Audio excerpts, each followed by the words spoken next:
devolution. Because, as the governor said, we believe that the government that's closest to the people gives the most value.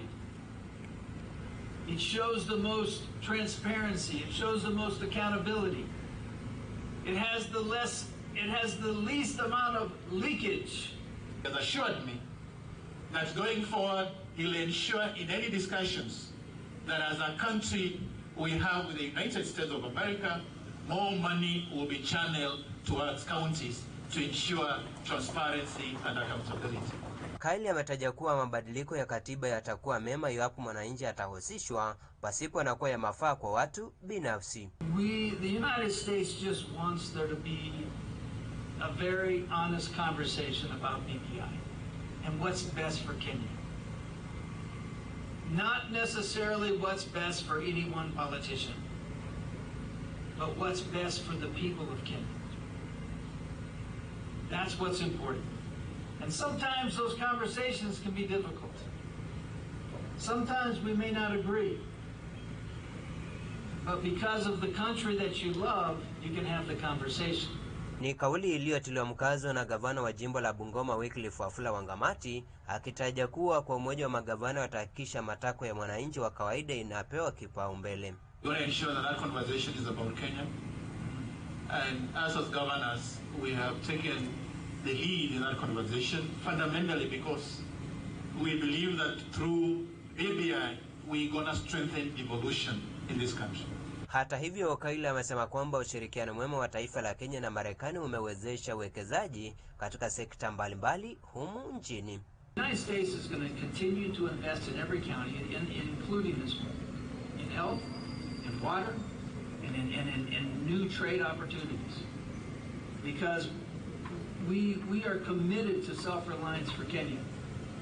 Everything we do is going to be about Kenya standing on their own, about Kenya taking care of themselves because they're capable.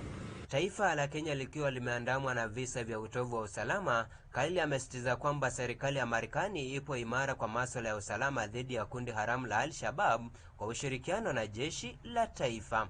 The United States is totally committed to standing by, working with, and fighting with Kenya's defense forces to decimate Al-Shabaab. We have made great sacrifices in the past and we will continue to make great sacrifices. Katika ziara hiyo, gavana Wangamati ametaja kuwa na bania kushikamana na uongozi wa Marekani ili kutimiza malengo yake katika kaunti ya Bungoma kwa kufanikisha miradi mbalimbali ikiwemo masuala ya shule za anuwai kutimiza malengo ya 100% ya elimu katika taifa la Kenya.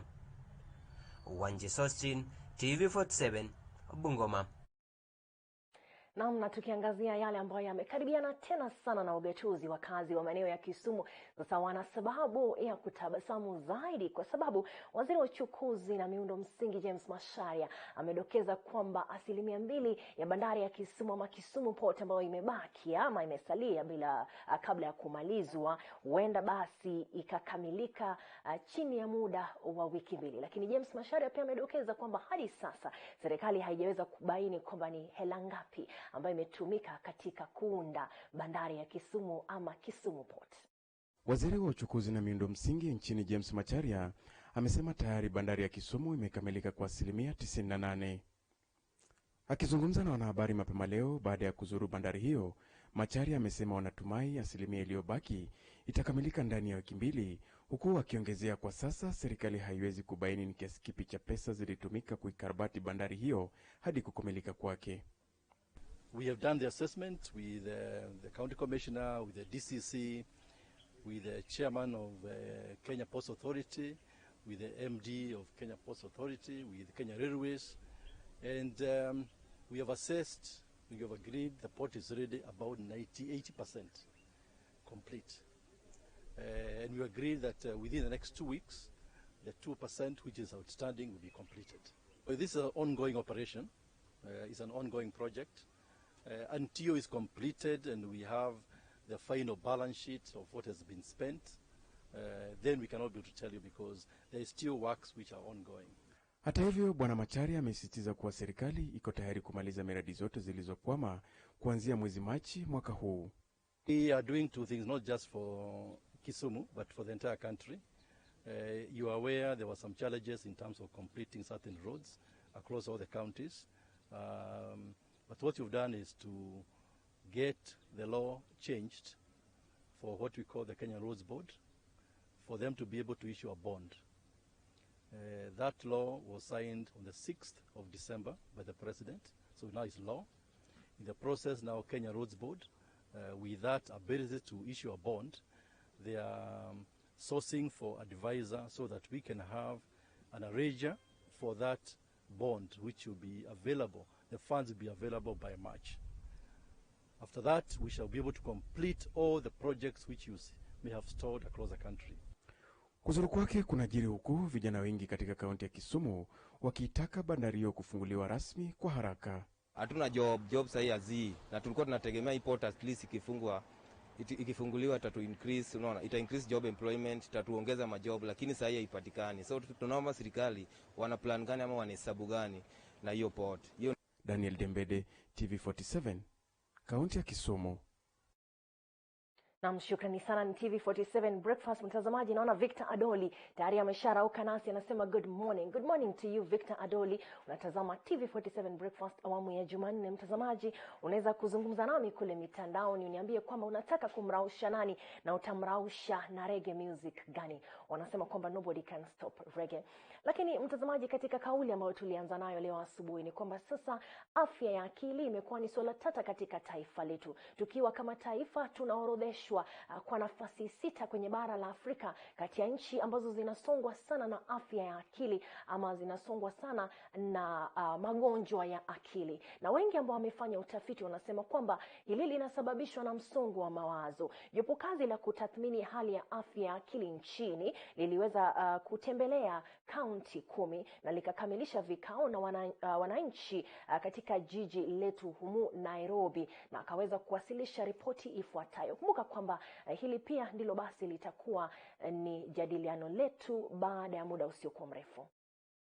Visa vya kujiua, vita vya kinyumbani na vya kijinsia vimeendelea kushuhudiwa nchini na vinasemekana kuongezeka. Wataalam washabaini kwamba visa hivi vinachangiwa na hali ya afya ya akili ambayo inahitaji matibabu. Aidha, takwimu mbalimbali zimedhihirisha kwamba 30% ya wagonjwa wanaotembelea vituo vya afya huathirika na hali ya afya ya akili pasipo ujuzi wao. Jopo kazi la kutathmini hali ya afya ya akili nchini lilikamilisha vikao vyake na wananchi leo jijini Nairobi, ambapo walipokea maoni kutoka kwa washikadau kuhusu changamoto na jinsi ya kukabiliana na janga hili. There has been failure to integrate mental health services, not paying much attention to prevention, to mitigation of the mental health issues as we provide human services. Lack of Mathare being autonomous has resulted in a serious crisis in its financing. And what has that led us into? We have dilapidated structures. Mathare is 110 years old, and if you enter there, it is actually 110 years old. That's what you see. So we have leaking roofs, we have sewage that is seeping everywhere. We do not have any modern structures that can take in modern application. Dr. Frank Njenga, mwenyekiti wa jopo kazi la kuasisi hali ya afya ya akili, alitaja baadhi ya masuala yaliyoibuka katika vikao vyao na wananchi katika kaunti mbalimbali. Mental health and mental health conditions in general are the subject of a great deal of stigma, and we have been told that part of that stigma is driven by the fact that our government, our people have neglected mental health services. The second theme that has been recurring is with respect to the fact and the need to finance awareness in and around mental health around the country. Ifikapo tarehe 28 mwezi wa Februari, jopo kazi hilo linatakiwa kuwasilisha ripoti ya maoni ya Wakenya kuhusiana na sababu na suluhu za kutatua hali ya afya ya akili ya Wakenya kwa serikali. Nikiripotia TV47, mimi ni Zipora Siokau. Na shukrani sana Zipora Siokau. Mtazamaji, tutakuwa tukizungumza kuhusu swala hili la afya ya kiakili, na swali ambalo nakuuliza asubuhi ya leo tuweze kujadiliana ni je, unadhani kwamba ni kipi kinachosababisha magonjwa ya akili katika taifa letu? Ni kipi haswa kinachosababisha magonjwa ya akili katika taifa letu? Kwa sababu tumekuwa na maafa, tumekuwa na watu ambao wamejitia kitanzi, tumekuwa na watu ambao wameangukia wenzao na kuwaua, na wanasema kwamba huenda ni kwa sababu ya msongo wa mawazo ndipo basi wakaweza kuathirika kiakili. Zungumza nami, nambari ya SMS ni 22047 ama kule mitandaoni @TV47KE kwenye Twitter na hata kwenye Facebook. Nitapakua maoni yako moja kwa moja hewani. Naona Grace Wanja Kiboi unatazama moja kwa moja nami kule mitandaoni. Nyonje Shadrack na kuona pale, Berry Lonyuka au na kuona Douglas Masako ya Nunda na kuona moja kwa moja tuko pale mitandaoni tuweze kujadiliana. Nitaweza kupakua maoni yako hewani. Kumbuka kwamba leo kwa sababu ni TV47 Breakfast awamu ya Jumanne, it's a Tuesday, tutakuwa tunakupakulia rege murwa kabisa. Niambie mimi kwamba wataka rege gani, naye Mary Wambui ambaye yuko pale kwenye desk atakuwa anakupakulia unavyostahili. Naitwa Corazon Stefan, mwenzangu Emmanuel Terea ananiambia kwamba mwenzangu leo shika zamu, lakini narejea na mgeni ambaye ni mwana saikolojia ili tuweze kuangazia swala la afya ya akili. Usibanduke.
Na mtazamaji, unatazama TV47 Breakfast awamu ya Jumanne. Tuko naye Delina Dhiambo ambaye ni mwanasaikolojia, kwa lugha ya Kimombo tunasema ni counseling psychologist. Tunakuwa tukizungumza kuhusu afya ya akili. Na mtazamaji, una nafasi ya kuweza kuchangia katika majadiliano haya ukijibu swali, ni kipi haswa kwa maoni yako ambacho kinasababisha magonjwa akili katika taifa letu? Kule mitandaoni ni TV47KE kwenye Twitter na kwenye Facebook, na hata kwenye SMS unaweza kutuma maoni yako ni 22047. Na kuona Wadrispa Nyunono uko pale unatazama moja kwa moja. Mimi na kuona pale Alberto Nyakundi amenya, karibu sana kwenye watch party. Nora Ogua pia na kuona kwenye watch party, tuweze kujadiliana. Karibu sana Delin. I know it's a very cold morning. Yeah. Naam. Jana jopo ambalo lilikuwa linafanya utafiti liliweza kuwasilisha ripoti kuhusu afya ya akili, na tunaonekana kama taifa tuko pabaya sana. Ni kipi ambacho unaweza kusema kuhusu nafasi yetu katika masuala ya afya ya akili kama taifa letu? Thank you very much. Tafadhali utaniruhusu. Go ahead. It's the TV47 Breakfast show. Okay, yes. Yeah, thank you. So yesterday we had the Mental Health Task Force that was inaugurated last year by the President. It was inaugurated on the 11th December 2019, and the main aim of the task force was to bring together mental health stakeholders to talk about the issues that affect us as Kenyans as far as mental health is concerned. And it was a nice presentation. There are so many people who came and talked about their issues, what they require from the government. What are some of the issues which took the center stage when we're talking about our health, the health of our mental health as a country? Well, one of the issues that was mostly addressed was depression, because that is the most common mental illness in the world. And in 2014, the World Health Organization ranked Kenya number 4 in terms of depression, number 4 in Africa. And that means almost 1 in every 4 Kenyans has a mental health issue, mostly depression and anxiety-related orders. Yeah, so that was one of the main issues, rather one of the main mental health issues that took center stage. All right. Yes. Dear viewer, you're speaking with Delin Adhiambo, who is a counseling psychologist. You're free to ask questions online and even on our SMS line. You've mentioned depression and anxiety. In our society as we speak, do we also have any other form of mental illness that affects us and has not been unearthed that you have interacted with? Yes, we have so many mental health illnesses. Like I said, depression, we have anxiety, we have bipolar disorders, we have panic attacks, we have schizophrenia, and many more. But the most common that especially has been seen affecting people lately has been depression, and which has led to even suicide. Yeah. Yes. Because we've had very many cases of suicides and people killing themselves. The statistics are scary, because when you speak about 1 in every 4 people, yes, 1 in every 4 has a mental condition. Yes. Is it possible that people live with these mental conditions without recognizing or realizing that they have an issue mentally? Yes, so many of us live with these conditions, and mostly when many Kenyans go to seek primary health care, that is for conditions such as coughs, basically migraine. At that point, at the primary health care facilities, that is when they realize, or rather, they're told that they suffer from mental illnesses or a mental health disorder, which means they did not know. Well, which ones are some of the mental conditions that can really be, can really remain embedded and hidden, that someone doesn't realize? And if you, what are the symptoms that you can spot in someone and see that this one has a mental condition and needs help? Well, most of these mental conditions, they have to be clinically diagnosed. So you cannot just go throwing words haphazardly that you have depression. For instance, I'll talk about depression more because that is what is mostly affecting most of us. Recently, we've seen cases of children killing themselves, spouses killing each other, teachers, even elites killing themselves. Like recently, we saw a guy who... Yeah, a lawyer who jumped from a story building. Yes. Because of gambling. So most of these issues are brought about by issues like gambling, substance-related issues, sexual violence, gender-based So violence. it can be gambling, which is a bad behavior and an addiction. Yes. It can be sexual violence Yes. that someone is going through. What else? It can be even unstable homes. An unstable family, financial issues, Yes. and all that. There's something I really wanted to pick. Is it possible that I can look or relate with someone and see one or two things that can help me deduce that they have a mental illness, so I can help them before the issue becomes worse? You cannot really tell whether someone has a mental illness, but or depression, for instance. For instance, depression. For you to be clinically diagnosed with depression, because nowadays, I think the term depression has been so commercialized that it has lost meaning. We don't even know, or rather most people don't even know the real meaning of depression. So, and I think especially in Kenya, we tend to confuse stress or chronic stress and depression and sadness, because maybe someone will fail an exam and they'll be like, oh, I'm depressed, or maybe something bad happens and they're depressed. But depression is really deep, and for you to be clinically diagnosed and say that you have depression, you have to have experienced some symptoms for at least 2 weeks. And some of these symptoms basically is you lose interest in some of the daily activities that you're used to doing. Prolonged sadness.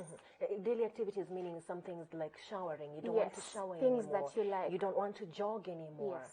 Yes. So when you lose interest in some of these daily activities and it reaches a point that your life is unstable, you cannot even function, and basically it's affecting your functionality. You just want to brood and remain stagnated in one place. You don't want to get out of bed, you don't want to shower, you don't want to go to the gym if that's what you liked, you don't want to vlog if maybe that's what you like, and stuff like that. So when you lose interest in some of the common activities, or rather some of the activities that used to interest you, and you get into a depressed mood and a prolonged state of sadness, then we can say you're depressed. But it has to be confirmed clinically. by a professional. You mentioned that some people confuse chronic stress with depression. What is the line in between? The line is that for depression, you have to experience these symptoms for at least 2 weeks. But for stress, these symptoms don't last. Or rather, they don't last for more than a month. So it's between, let's say, the onset is between around 3 days to a month. But anything more than that, we can call it depression. But is it possible that stress can lead to depression? Yes, stress can lead to depression. Uncontrolled stress, unmanaged stress can lead to depression. And we get stressed because of so many reasons. Hard economic times, substance abuse, relationship issues, violence, and stuff like that. But we cannot include stress under mental illness. Stress is a different issue. Yes. All right. You also mentioned anxiety. Is anxiety the same as depression? Are the symptoms the same? Is it dangerous? What is the worst that it can do to anybody's life or body? Well, anxiety and depression are quite different, although many a times they're conjoined. So someone experiencing depression, many a times they tend to also have an anxiety, or rather they might experience anxiety attacks. So anxiety is basically a sudden feeling of uneasiness, and you're anxious of maybe the unknown or the known, and mostly it manifests physically, through your body or somatically. You tend to have a fast heart rate, sweating profusely, a tight stomach. You feel like you have a stomach upset sometimes. Yes. Difficulty concentration. Some even go to an extent of shaking. And what is the worst that can happen when somebody is either depressed or is anxious? What can it do to your body and to your system and to your functionality as a human being? When you're anxious and it manifests physically, definitely you lose concentration, you lack focus, and at times it might manifest even in migraines. You tend to have headaches, stomach aches, difficulty in breathing, and for that it can lead to something called anxiety attacks.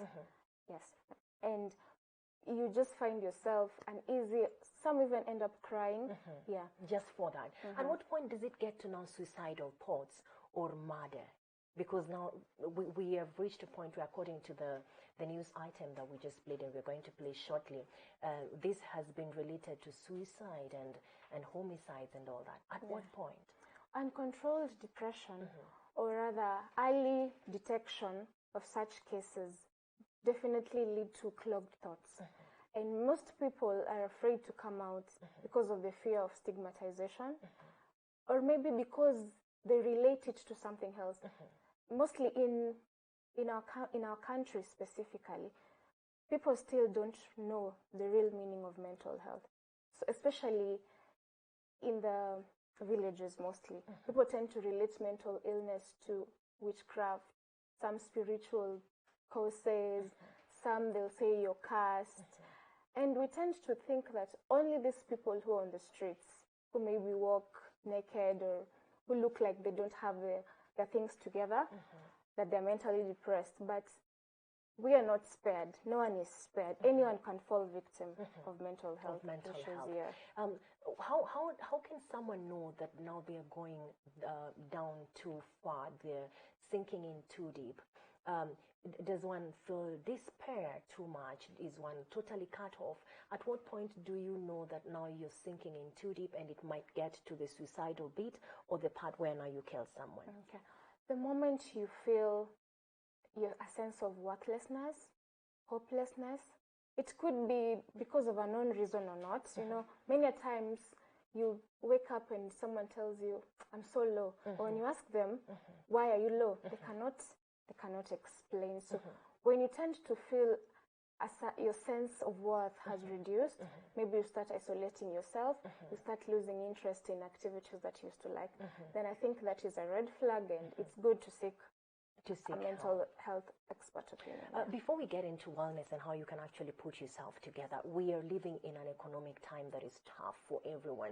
What are some of the causes that you're interacting with? What are people saying is really, pressing their head to the extent that now they get to depression? What are some of the causes that are rampant in our country? Mostly unemployment. Yeah, that is a very, very big factor as far as mental health is concerned. Unstable homes, like I said. Before we go to unstable homes, unemployment, basically. What does it cause someone to feel that they get to the point where they're depressed? Is it worthlessness? Is it what feeling does it bring into someone to the point where now it is battering the brain and the health of the head? Well, certainly because of the hard economic times, every youth out there. So we have so many graduated youths out there with no jobs. And most of them try here and there to make ends meet rather. And when it reaches a point that you have to wake up, hustle every day, or look for a job and whatnot, definitely you reach a point of despair. And when you reach a point of despair, you tend to start indulging in alcohol or substance abuse. That leads to addiction. That leads to suicidal thoughts in some cases. Is it possible that the fact that someone has dependence, someone feels like they're obligated to maybe take care of parents and things like that, can contribute to the battering of the mental state? Yes, it can. Too much pressure. Also, the fact that many of us like to keep our feelings within ourselves.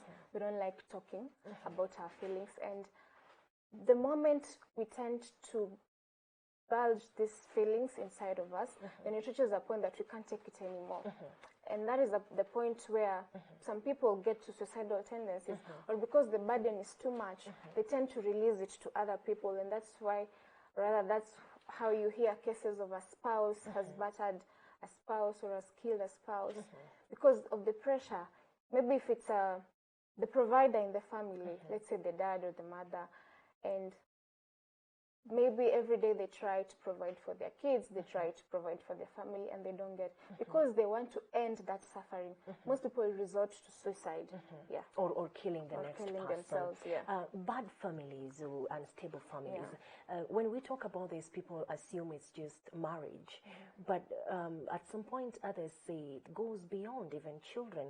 When there is instability in the home, they can sink to depression.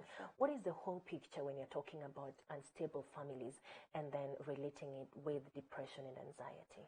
Well, some of the mental health associated issues, rather that relate to mental well-being as far as unstable families are concerned, one, it could be separation of parents, and that could be because of either divorce and stuff like that. So if one of the parents, or rather if parents divorce, that affects a child, right? Because this child is used to seeing both parents together, but here's a situation where the child is only seeing one parent and was wondering where is the other parent. And in such kind of situations, it gets to now co-parenting, and many times it gets a bit difficult to co-parent. So, and also the child is confused. Where am I going to mommy? Where am I going to daddy? Why can't they just be together? Also, in the case of even dead parents, and the child is taken, let's say, to live with relatives, and mostly these relatives are not welcoming enough, that will affect a child psychologically, mostly because this is an environment that the child is not used to.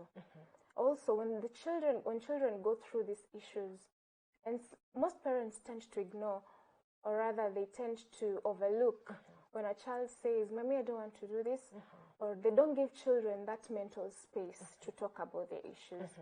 There are these parents you call authoritarian parents. For them, it's either my way or the highway. So they don't give children the mental space to discuss their issues. To be able to express what they're thinking. Yes. Marriage has become one of the issues that are causing mental illnesses. What exactly happens, and where do you place the issues that happen in marriage in our country right now? What are some of them like? What kind of issues do you handle, for instance? For marriage, I think mostly finances has to play a part. Yes. Well, we all get married for different reasons, right? So I feel some people probably have issues in their marriages. It could be because of financial situations, maybe because the love is no longer there, or the friendship, or abuse, domestic violence. And most people tend to stay in these marriages because they're afraid of what people will say. Even when infidelity creeps in. Yes, or especially in our African culture, many times you don't want to go back home because you're afraid to be told your marriage failed. Can't you see your mates have stuck in their marriages? Why are you coming back? So we tend to stay embedded in these abusive relationships or these abusive marriages. And that's when it leads to cases such as suicide. A friend of mine says that when she walks along the streets of Nairobi, comparing with her country, she looks at our women and she sees a lot of sadness in their eyes. Has it gotten to the level where we should get concerned about the mental wellness of people who are in marriages and relationships? Yes. It's advisable that anyone should seek help, whether they're in a marriage or they're in a relationship, as long as you feel your mental space is not okay. Then it's good to get out of that relationship, or rather it's good to seek for therapy. Or counseling. No, because we may not have enough time, and this is very important. Is there a way that you can create a mental safe space, that you have a wellness program or a habit that can put you in a place where you have a mental wellness program, that you don't become vulnerable to mental conditions? Yes. First, I'd like to address that in relation to the challenges facing mental health management and treatment, especially in this country. Number one is low awareness. We don't talk enough about mental health well-being. And because people still don't know the aspect or what it means to be mentally healthy, they tend to brush it off. Not many people will come for counseling because they tend to believe that is something for white people, or it's for the concept, rich people. Yeah, for the rich. Yes, we are Africans, we are tough. Yes. That's what they say. Some even will say, "I Kenyans, apana Kenya atupatangi depression," you know, because they relate it to Western world. But the truth is, anyone can fall victim of depression. Like I said, low awareness is one of the challenges that is facing the management and treatment of mental health. And I think even in African culture, there was counseling. We had mothers and aunties. I still go back home and sit with my mother, and what she does all the time, that feels like counseling. So we should not be afraid of embracing this. Other people talk about particular therapies, having a place where you can go and unwind, having an activity that you can do and something like that. They're talking about the sense of smell and the sense of sight, anything that can put your brain in a different space. Does that work? What is it like? Yes, it does. Well, people are different, definitely. And I feel anything that will make you relax is definitely good. So for some people, yoga works. Like recently I was talking to a friend and she was telling me anytime she feels like she's about to slip into that state of depressed mood, she does yoga or goes jogging. So for some people, they tend to engage in exercises. Some people talk to other people. Some people travel. So we have different coping mechanisms of dealing with mental health issues. Is it important for you to know what you like know what music appeals to you, know what colors are appealing to you, know what scent is appealing to you in whatever environment? Could this help you to get yourself into a safe space? Yes, it's important to know what works for you, because definitely what works for you will not work for me.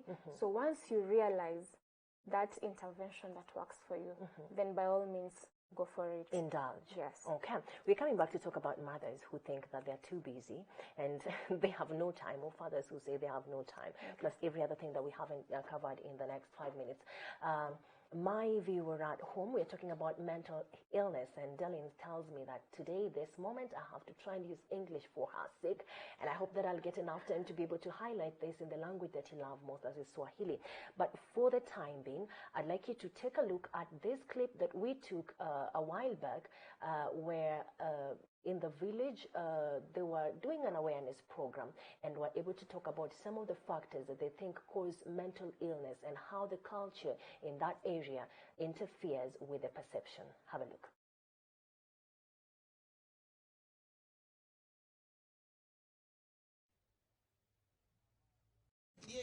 Everyone is affected or afflicted. Amongst the admissions we have in the mental health unit, 45% of the people who have been admitted are suffering from depression, something that can actually be taken care of, something that can be treated, and not something that people have always been referring to as witchcraft or something that is a curse on the community. So this is to just sensitize the public and our parents, our children out there, that we are here to assist, we are here to help. And mental health is not stigma. It is not something to be ashamed of. It is something to come up and accept. Accept help, accept there's a problem, and we will work with you each and every step of the way. Worldwide, about 800 people take their own lives through suicide. Meaning every 4th second someone is taking his or her own life. This affects the age of 15 to 29, but of late the ages are coming as low as 9 years committing suicide. We are yet to find out what is the cause of the problem, but we know that the recent society has a lot of challenges that is making people not be able to cope up with them, and thus choosing to take their own lives. Yes, Dylan, that was taken in Casey, and according to them in that moment, almost every minute somebody takes their life, and as young as 9 years old. And I know we've been able to highlight some of the causes, depression and disappointments. But religion and culture have played a role, and the whole clip actually of this particular item had them talking about witchcraft and some of the beliefs that can actually get someone into a battered state. How does religion and culture play into this conversation? Well, religion and culture have a significant role to play as far as mental health is concerned. Most people in Kenya relate mental illness to religious factors or spiritual factors. Mtu ameniroga. But how is that? Because when you're low, you probably already know the reason why you're low. I am affected because my husband is an infidel. I don't have a job. Is it not they say that I don't have a job because I have been bewitched? How does it play in? Well, most of these setups that we live in, especially upcountry, are such kind of setups where most people are not informed, and it has been like that for a very long time. Because you'll tend to hear people say, let's say an individual in a certain family has a mental health issues, many times we'll hear people say, ata baba yake alikuwa hivyo, ata babu yake alikuwa hivyo. So they tend to carry that generation of, rather that mentality along. That it's genetical. That is this genetic. is when now somebody becomes dysfunctional and begins talking to themselves, you know?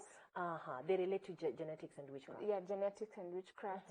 And many of them resolve to calling a priest or a pastor because they tend to believe uko na mapepo.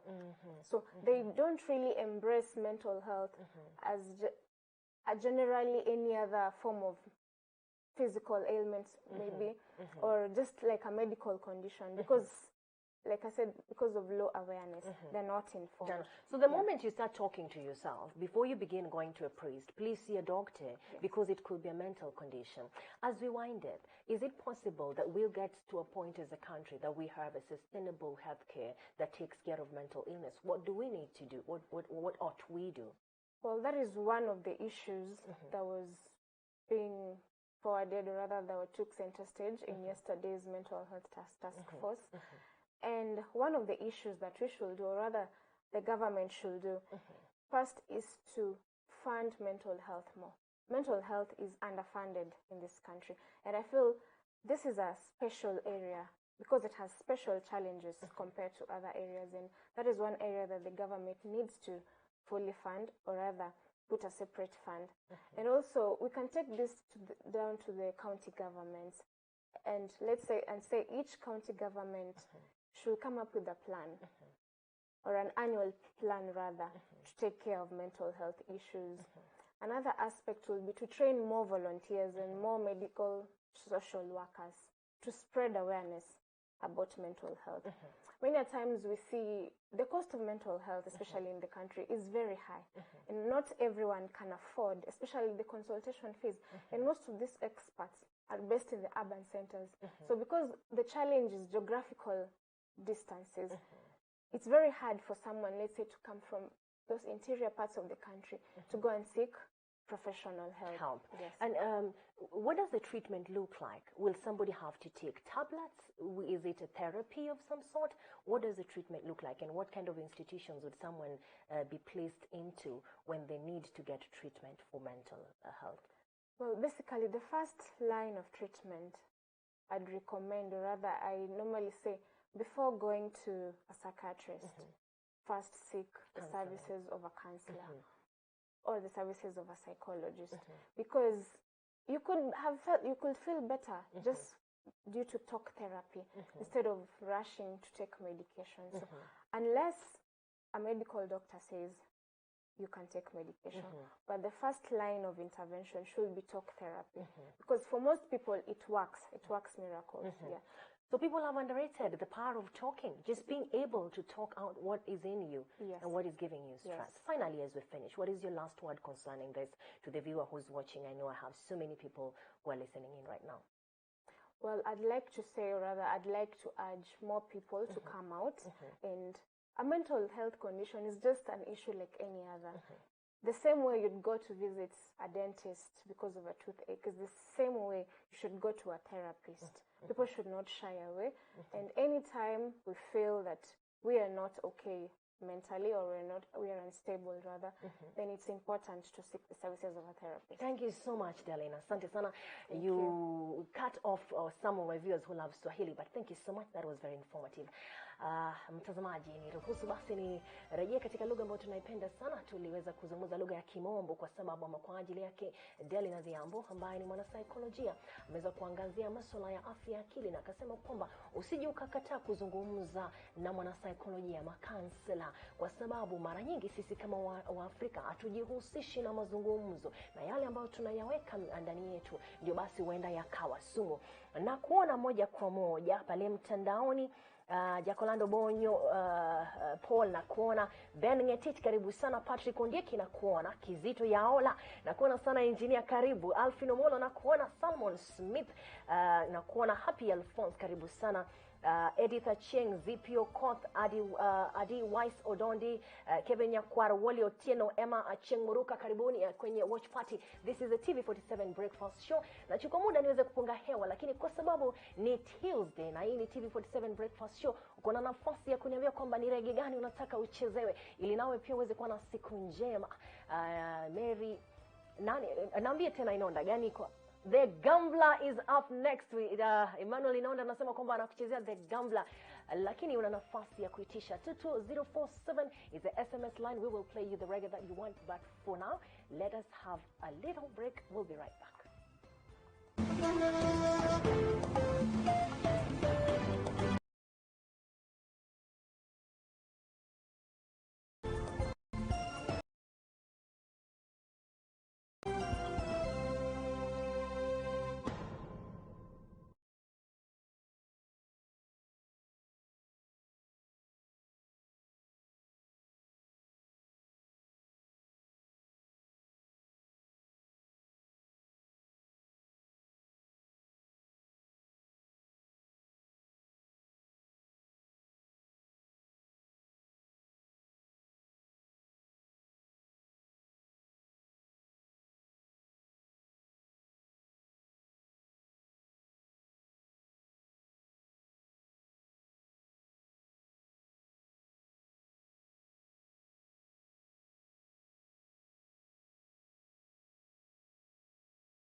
Na mtazamaji, basi Manuel inaona anakuambia kwamba The Gambler imemaliza kucheza, lakini una nafasi kumwambia kwamba unataka gani. Ben Sam Stefan unasema kwamba unataka UB40 yote. Nafahamu fika umekipata wapi masuala kisola hicho UB40. Lakini mtazamaji, tunafahamu kwamba ni siku ya kwenda kazini ama jua kali ama biashara. Wengi wenu basi mko kwenye barabara. Najua kwamba tupo mbashara kule kwenye mtandao. Najua kwamba hata kama hamna televisheni basi unatutazama. Niruhusu basi nikufahamishe barabara iko vipi katika taifa letu, miji mikuu. Mtazamaji, kama ilivyo desturi yetu, tunaanza kwa kuangazia basi maji yenyewe ambayo ni rangi ya samawati. Wanasema kwamba taswira ya maji, mapicha ya maji yanaleta kupoesha ama kuponya roho. Basi wacha nikupe basi kwa karibu, ikiwa unahisi kwamba kuna tashwishi kwenye akili baada ya kuzungumza kuhusu afya ya akili, basi tazama maji, itakusaidia kupoeshwa kidogo. Naam, tuangazie kwanza barabara ilivyo katika mji wa Mombasa moja kwa moja, tuweze kuona kama watu wa Mombasa, wakazi wa Mombasa washarauka. Wanasema kwamba kule Mombasani mambo huwa ni polepole sana. Na wakati ambapo unataka kutoka mapema ama kuwaharakisha, basi watakuuliza kwa sababu gani hukutoka hapo jana. Kwa sababu kama una haraka, basi ni jukumu lako kujiweka kwenye barabara mapema kidogo. Kiwambo changu kinaniambia kwamba basi Mombasa bado hata kiwambo hakijakuwa tayari kuangazia. Inaonekana basi hata kiwambo kinajua hawajaamka wale kwa wengi. Kama mshamka, kala mkazi, mniambie. Basi katika barabara kuu la Thika, barabara kuu ya Thika humu jijini Nairobi, tunaangazia kwanza kule juu Makuyu kuko salama, Kabati Thika kuko salama, Juja kuko salama kabisa, ni rangi ya kijani kibichi. Ukiteremka hadi maeneo ya Githurai kuko salama. Kisha ukifika Githurai, ukiachana tu na Githurai hivyo basi kuna msongamano mkali sana, ni rangi nyekundu kama damu. Inamaanisha kwamba magari tayari yapo kwenye barabara na hayapo tu, pana msongamano, hayasongi. Maeneo ya Ruaraka, Moi Airbase, yale maeneo yote, tazama mtazamaji, wacha nikupe taswira kwa ukaribu uweze kujionea mwenyewe. Hapa pana jam kabisa. Pana jam kabisa. Iwapo basi utapitia barabara ile, ujue kwamba utaungana na wenzako ambao tayari wako kwenye barabara ile. Naam, maeneo ya Mashariki tunajua kwamba watu wengi sana wanatumia barabara hii ya Jogoo Road. Wakazi wa Kayole, wakazi wa Donholm wanasema ni Doni, Buru. Najua kwamba mnatumia hii barabara kwa wingi. Wacha tuangalie maeneo ya Donholm. Ukiangalia mtazamaji, ni rangi nyekundu, inamaanisha kwamba tayari magari yako pale. Manyanja Road ni pabaya mtazamaji. Outer Ring Road bado kuko shwari kidogo, ni rangi ya kijani kibichi.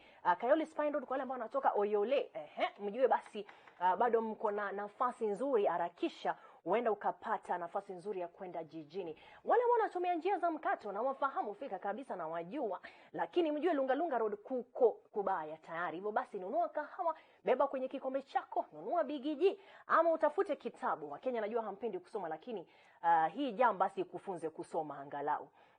Naam, tuangalie maeneo ya Makadara. Sasa ukiingia Jogoo Road kwenyewe, wacha nikupe basi taswira kwa ukaribu. Tazama vile ilivyo na rangi nyekundu. Magari yamesongamana. Wanasema kwamba ni thick like porridge. Likoni Road kuko salama, pana magari lakini hamna msongamano vile. Enterprise Road kuko salama, pana magari lakini ni rangi ya hudhurungi, inamaanisha kwamba hamna magari vile, bado kuko salama. Wale watu ambao wanatumia barabara hii ya mkato pia, Buruburu Road wakiingia na Heshima Road ili ujiunge na Jogoo Road kuko salama, ni rangi ya hudhurungi, inamaanisha kwamba pana magari lakini hamna msongamano, huenda basi ukatoboa. Wale watu ambao wanapitia Mtindwa, Mtish kule, soko la Mtindwa, ujue kwamba basi bado una nafasi kidogo tu, lakini baada ya dakika 20 na kuhakikishia hapa patakuwa pabaya. Utakuwa na wenzako ambao wanabeba kitabu wakielekea kazini. Wanasema kwamba nisiwasahau wale watu ambao wanatoka Syokimau, Kitui na maeneo yale wakiungana na mabarabara zingine, lakini kwanza wacha tuangalie Mombasa Road kuko vipi. Najua kwamba mnatoka Syokimau pia. Tazama wewe mwenyewe, rangi ni nyekundu kabisa kama damu. Inamaanisha kwamba sasa pana msongamano mkali kabisa. Ukielekea kuungana na wenzako ambao wanatoka Imara Daima na Embakasi, basi hapa pia pana msongamano kabisa. Lakini ukiingia Mombasa Road kwenyewe, kuna nafasi ama kuna nafuu kidogo wakati ambapo Southern Bypass inapatana na Mombasa Road. Lakini ukitoka pale, ukipanda na juu, maeneo ya South B, South C, Popo Road pale, Mohoho Avenue, yote ni kubaya. Mtazamaji, ni rangi nyekundu kabisa, na wahurumia sana wengi ambao sasa mko barabarani, kwa sababu unajua kwamba itabidi uzime gari kidogo, ujaribu kulala kidogo, lakini huwa hauna raha. Hivyo basi, beba kitabu, beba kahawa, beba chai, beba bigiji, keep yourself busy. Lang'ata Road, wacha tuangalie, jionee mwenyewe. Tayari pana msongamano mkali kabisa. Rangi ya nyekundu inamaanisha utaungana na wenzako kwenye foleni ya kungojea. Sijui kwa sababu gani watu huwa wengi sana barabara saa 1 na si saa 11 ama saa 10 asubuhi. Ngong Road bado una nafasi kidogo, lakini nakuhakikishia in the next 20 minutes you will be stuck. Hivyo basi, if you can leave now, ama kama unaweza toka sasa hivi, jitoe sasa hivi uweze kupata nafasi nzuri ya kufika jijini. Naam, wacha tuangalie basi kwenye jiji lenyewe. Southern Bypass unavyoona basi kuko salama. Sijui kama kuna maeneo, wacha niangalie kule juu. Wanasema kwamba kuna watu wanaishi maeneo ambapo hewa huwa safi zaidi. Wanasema vidole havitoshani. Wacha tuangalie kama leo wanatoshana nasi kwenye jam. James Gishuru Road, wale ambao watakuwa wametoka maeneo ya Lavington, pana msongamano kabisa. Unaona kwamba jam haichagui. Tayari pana msongamano. Wacha tuangalie maeneo ya Kiuna Road, Loresho, kuna msongamano tayari. Kitusuru Road, msongamano. Lower Kabete ukiingia jijini pana msongamano kabisa. Westlands pana msongamano. Oloitoktok Road msongamano. State House Road, you have not been spared, pana msongamano kabisa. Ukiungana na Kenyatta Avenue kwenyewe kuna msongamano mkali kabisa. Moi Avenue pana magari, hamna msongamano, hivyo basi una nafasi nzuri. Bunyala Road, wale watu ambao wanaingia kutumia Bunyala Road, ile roundabout, it is deadly red as blood. Inamaanisha kwamba pana msongamano. Lusaka Road, wale ambao wataingia kutoka Lusaka Road wakipatana na Bunyala Road, pana msongamano kabisa. Hilo ndilo basi jiji la Nairobi. Wanasema kwamba ni watu ambao wanaenda na Rieng. Nilikuwa barabarani saa 10 na dakika 30, dakika 40 hivi. Bado tayari watu walikuwa barabarani, kila mtu yupo mbioni. Masoko tayari yamejaa, kelele tayari barabarani. Nikajiambia kwamba utajuaje kwamba uko Nairobi, lakini la kushangaza ni kwamba kuna watu walikuwa wakitolewa kwenye klabu na polisi, na wengine wakielekea jua kali. Lakini hayo ni ya maisha. Wacha turejee maeneo ya Pwani. Mtwapa, wale ambao wanatoka Kilifi moja kwa moja kuelekea hadi jijini, pako salama kabisa. Rangi ya kijani kibichi ni kinaya sana, kwa sababu huu pia ni mji mkuu. Ukipitia njia ya Hala Park kuko salama kabisa, lakini ukitoka Hala Park ukielekea sasa jijini utaungana na wale ambao wametumia Links Road. Kuna msongamano tayari. Beach Road is already deadly and packed. Hivyo basi ujue kwamba kuna msongamano pale. Wacha tuangalie wale watu ambao watatoka kule juu. Najua Mazeras huwa hamna shida, ila najua katika jiji hili humu kuna wale ambao wanatoka kule chini. Kwa sababu wa Mazeras hamna shida, wacha tuangalie kama mkifika ndani mtakuwa na shida kidogo. Naam. Nyali Road, Links Road, there is already a lot of traffic. Kuna jam. Kengelani Road ukiteremka kuna traffic kabisa. Maeneo ya Mwembe tayari, Kibokoni, Mbaraki kuko salama, Mzizima kuko salama, lakini Mombasa train station hapa naona rangi ya hudhurungi. Hivyo siamini sana, jichunge kama unaelekea kutumia hii barabara, toka mapema.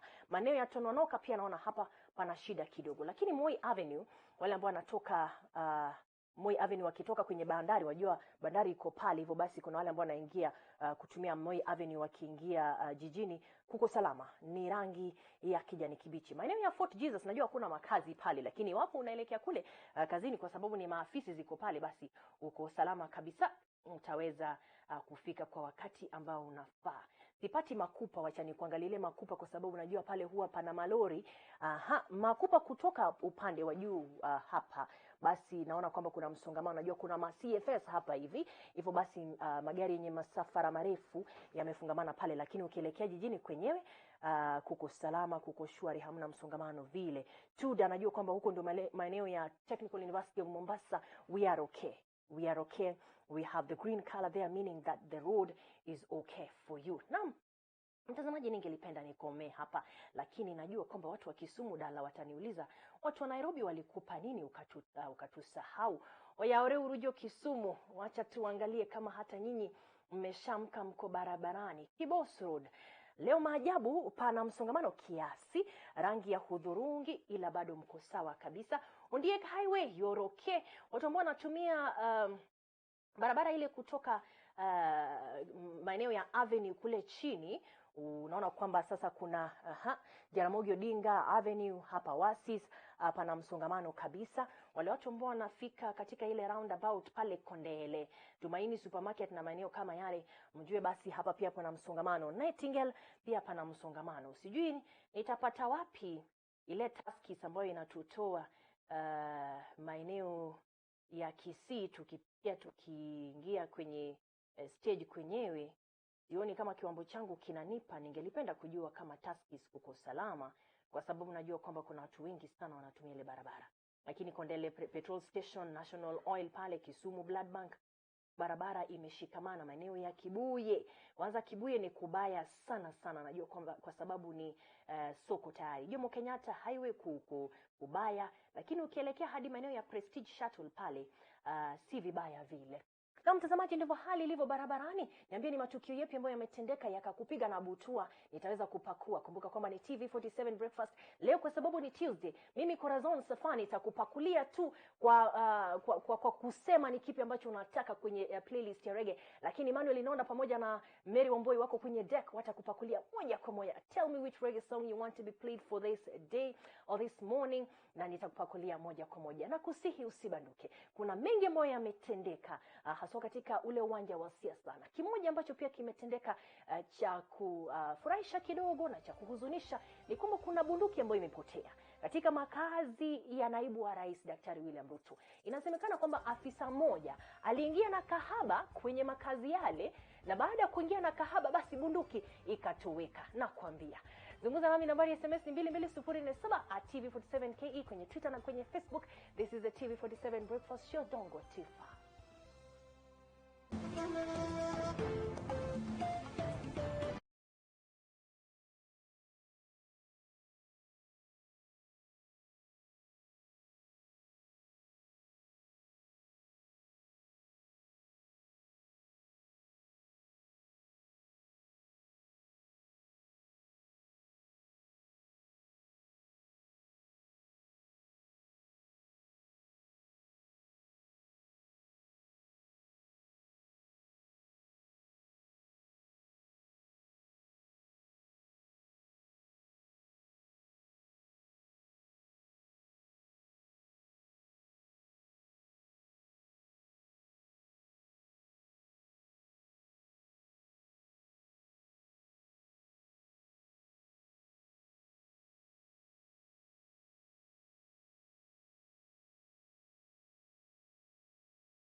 exciting world of M-Truck Solutions, your trusted provider for bulk SMSs. We also offer API integrations for all your communication and payment needs. We also provide you with tailor-made payment gateway solution to receive and disperse cash quickly, affordable and securely.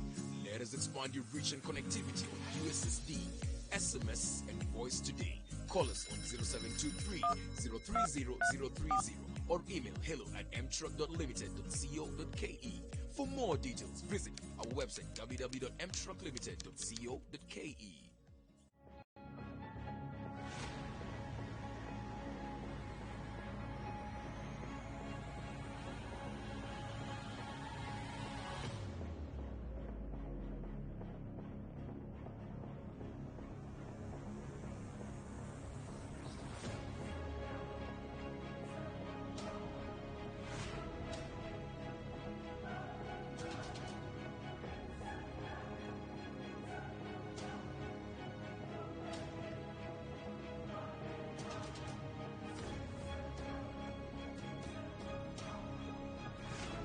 Kipindi cha pekee katika ukanda wa Afrika. Hii ni nyingine moto sana. Pepete. Bomba la sanaa. Uhondo wa burudani na taarifa zinazohusu wasanii uwapendao na unaowaenzi.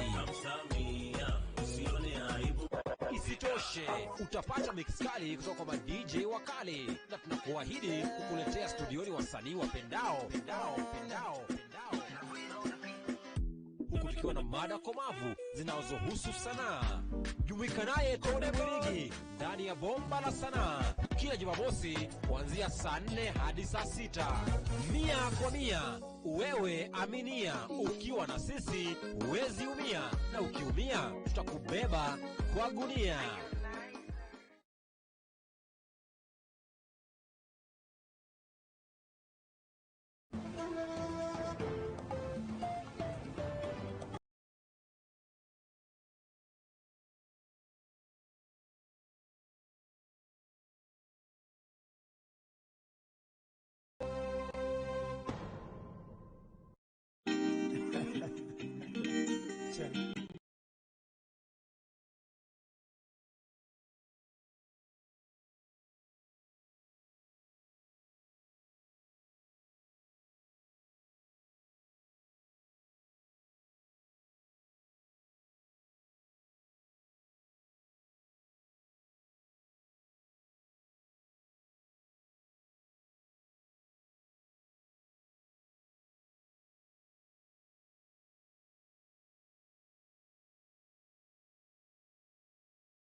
kule Ikuluni, na akaweza kuzungumza kuhusu masuala ambayo hayajadhihirishwa vile, ila wale ambao wanachunguza na kudadisi wameweza kuokota 2-3 ambazo huenda walizungumzia. Tutazungumzia hayo. Na katika taarifa kuu kule Standard, Ruto Palace kuu, kwamba picha ambayo iko hapa ni kwamba sasa viongozi ama wabunge 173 hawakuhudhuria ule mkutano ambayo uliweza kufanyika kule Naivasha. Mkutano ule, kulingana na kiongozi wa wengi katika bunge la Seneti Kipchumba Murkomen, ulisemekana kwamba ulifaa kuhusisha wabunge wote wa Jubilee, wote walipewa mwaliko, ila 173 hawakufika kule katika mkutano ule. Na pia tunayo picha ya Kobe Bryant pamoja na mtoto wake. Ni picha ambayo iko katika sehemu ndogo pale kwenye kona.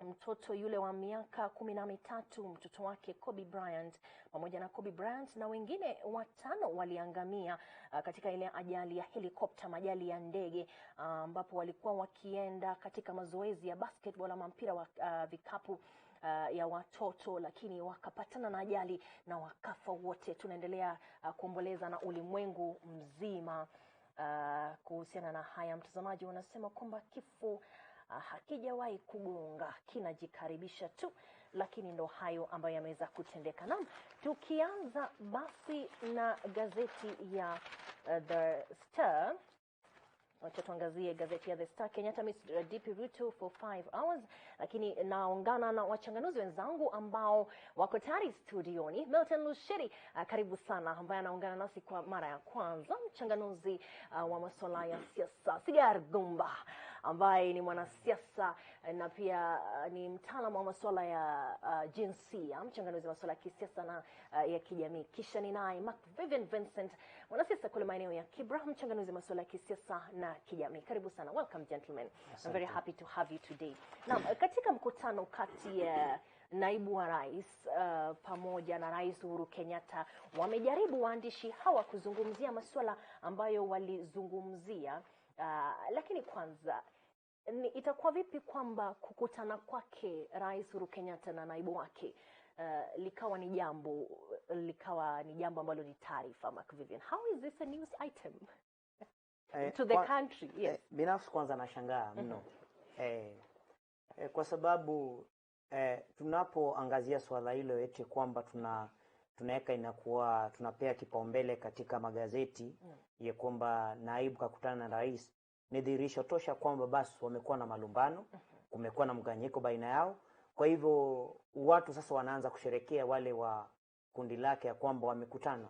Maana kwangu sidhani kama kuna sherehe yoyote ambapo pengine mtu na mchumba wake wanapokutana mkahawani kunywa inakuwa ni taarifa. Maana hilo ni jambo ambalo tunafaa liwe pale. Na kwa hivyo intakana iwe ni kawaida rais na naibu wake kukutana mara kwa mara, maana wanasaidiana kuendeza serikali. Lakini hivyo basi inaonyesha kwamba rais hajakuwa akikutana na naibu wake, basi kuna yule amekuwa akikutana naye.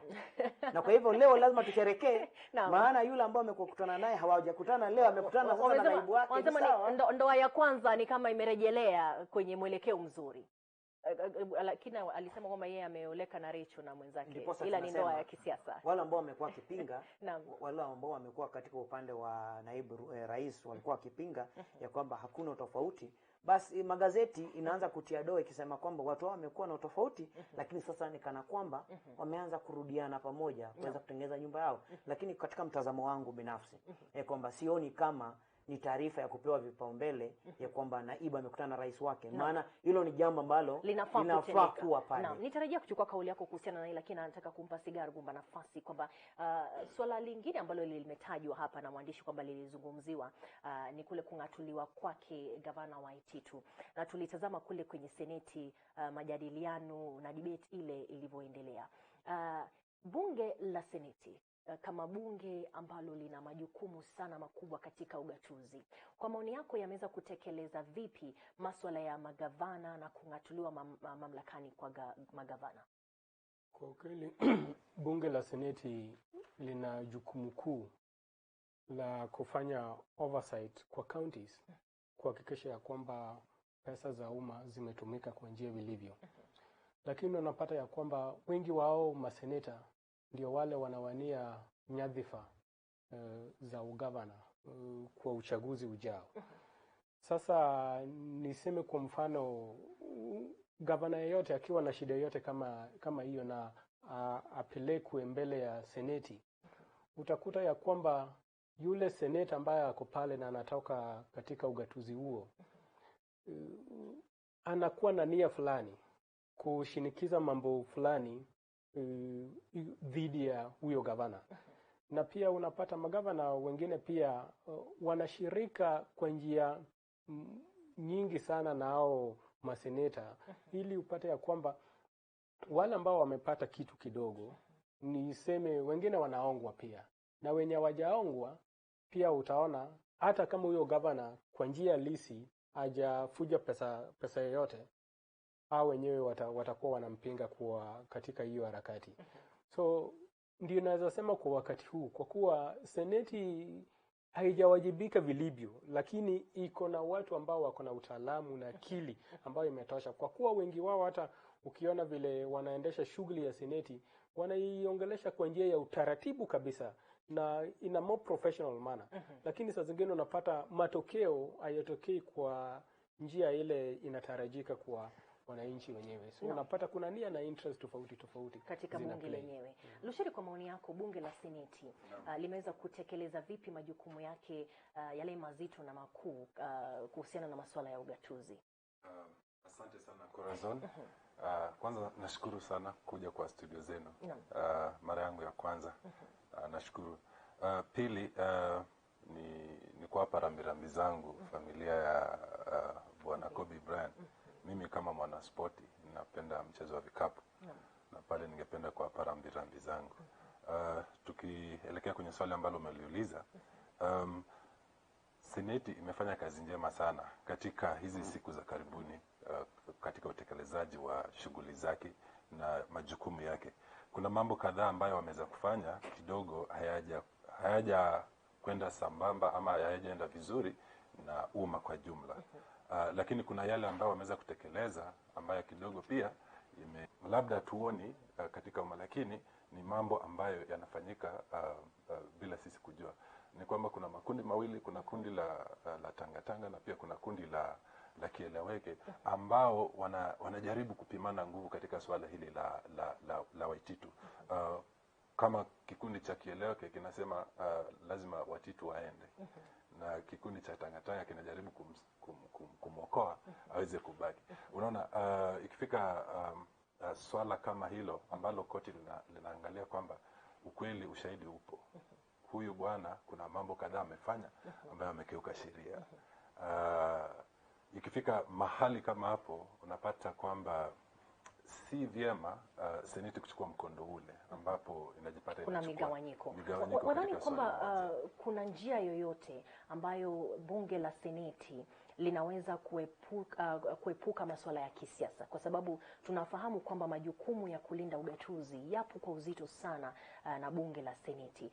Kuna njia ya kuweza kuepusha bunge la seneti na siasa, kwa sababu migawanyiko ile ni kwa sababu wale watu ambao ni maseneta ni wanasiasa. Kweli kuna laini, kwa kimombo tunasema there's a thin line.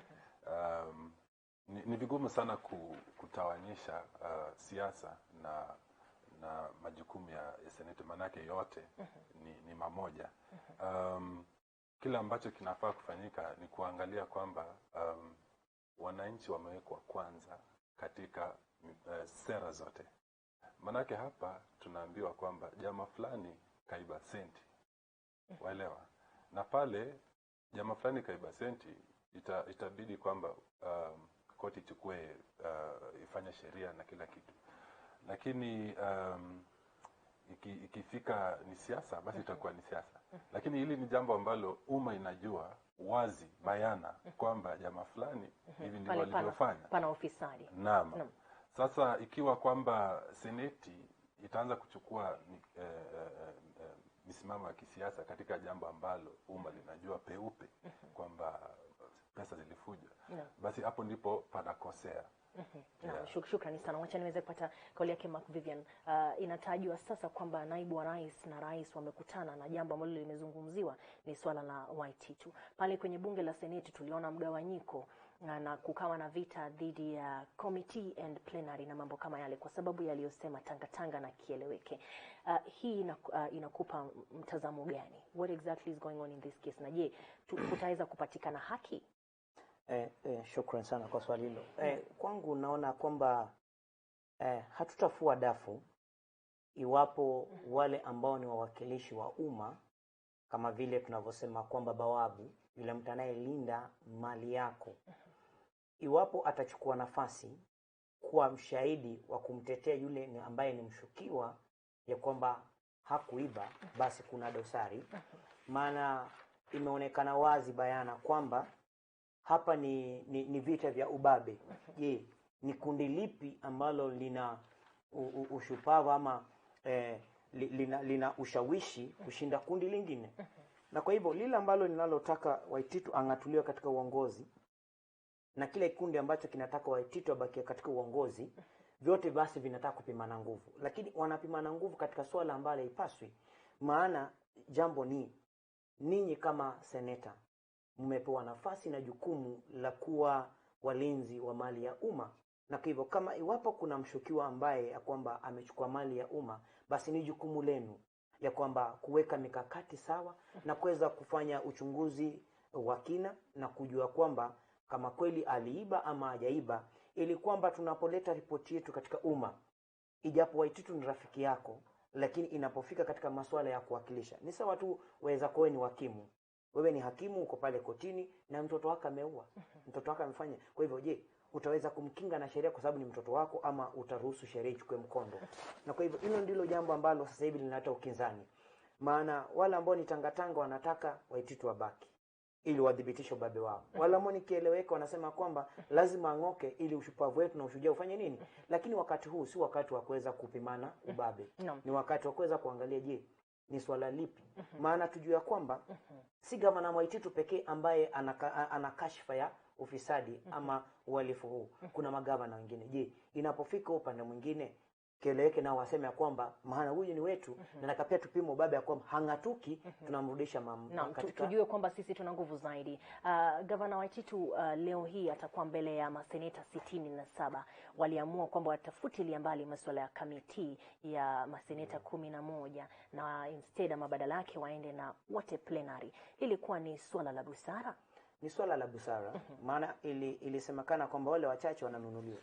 Lakini bado sidhani kama hiyo bado inaweza zuia watu kununuliwa.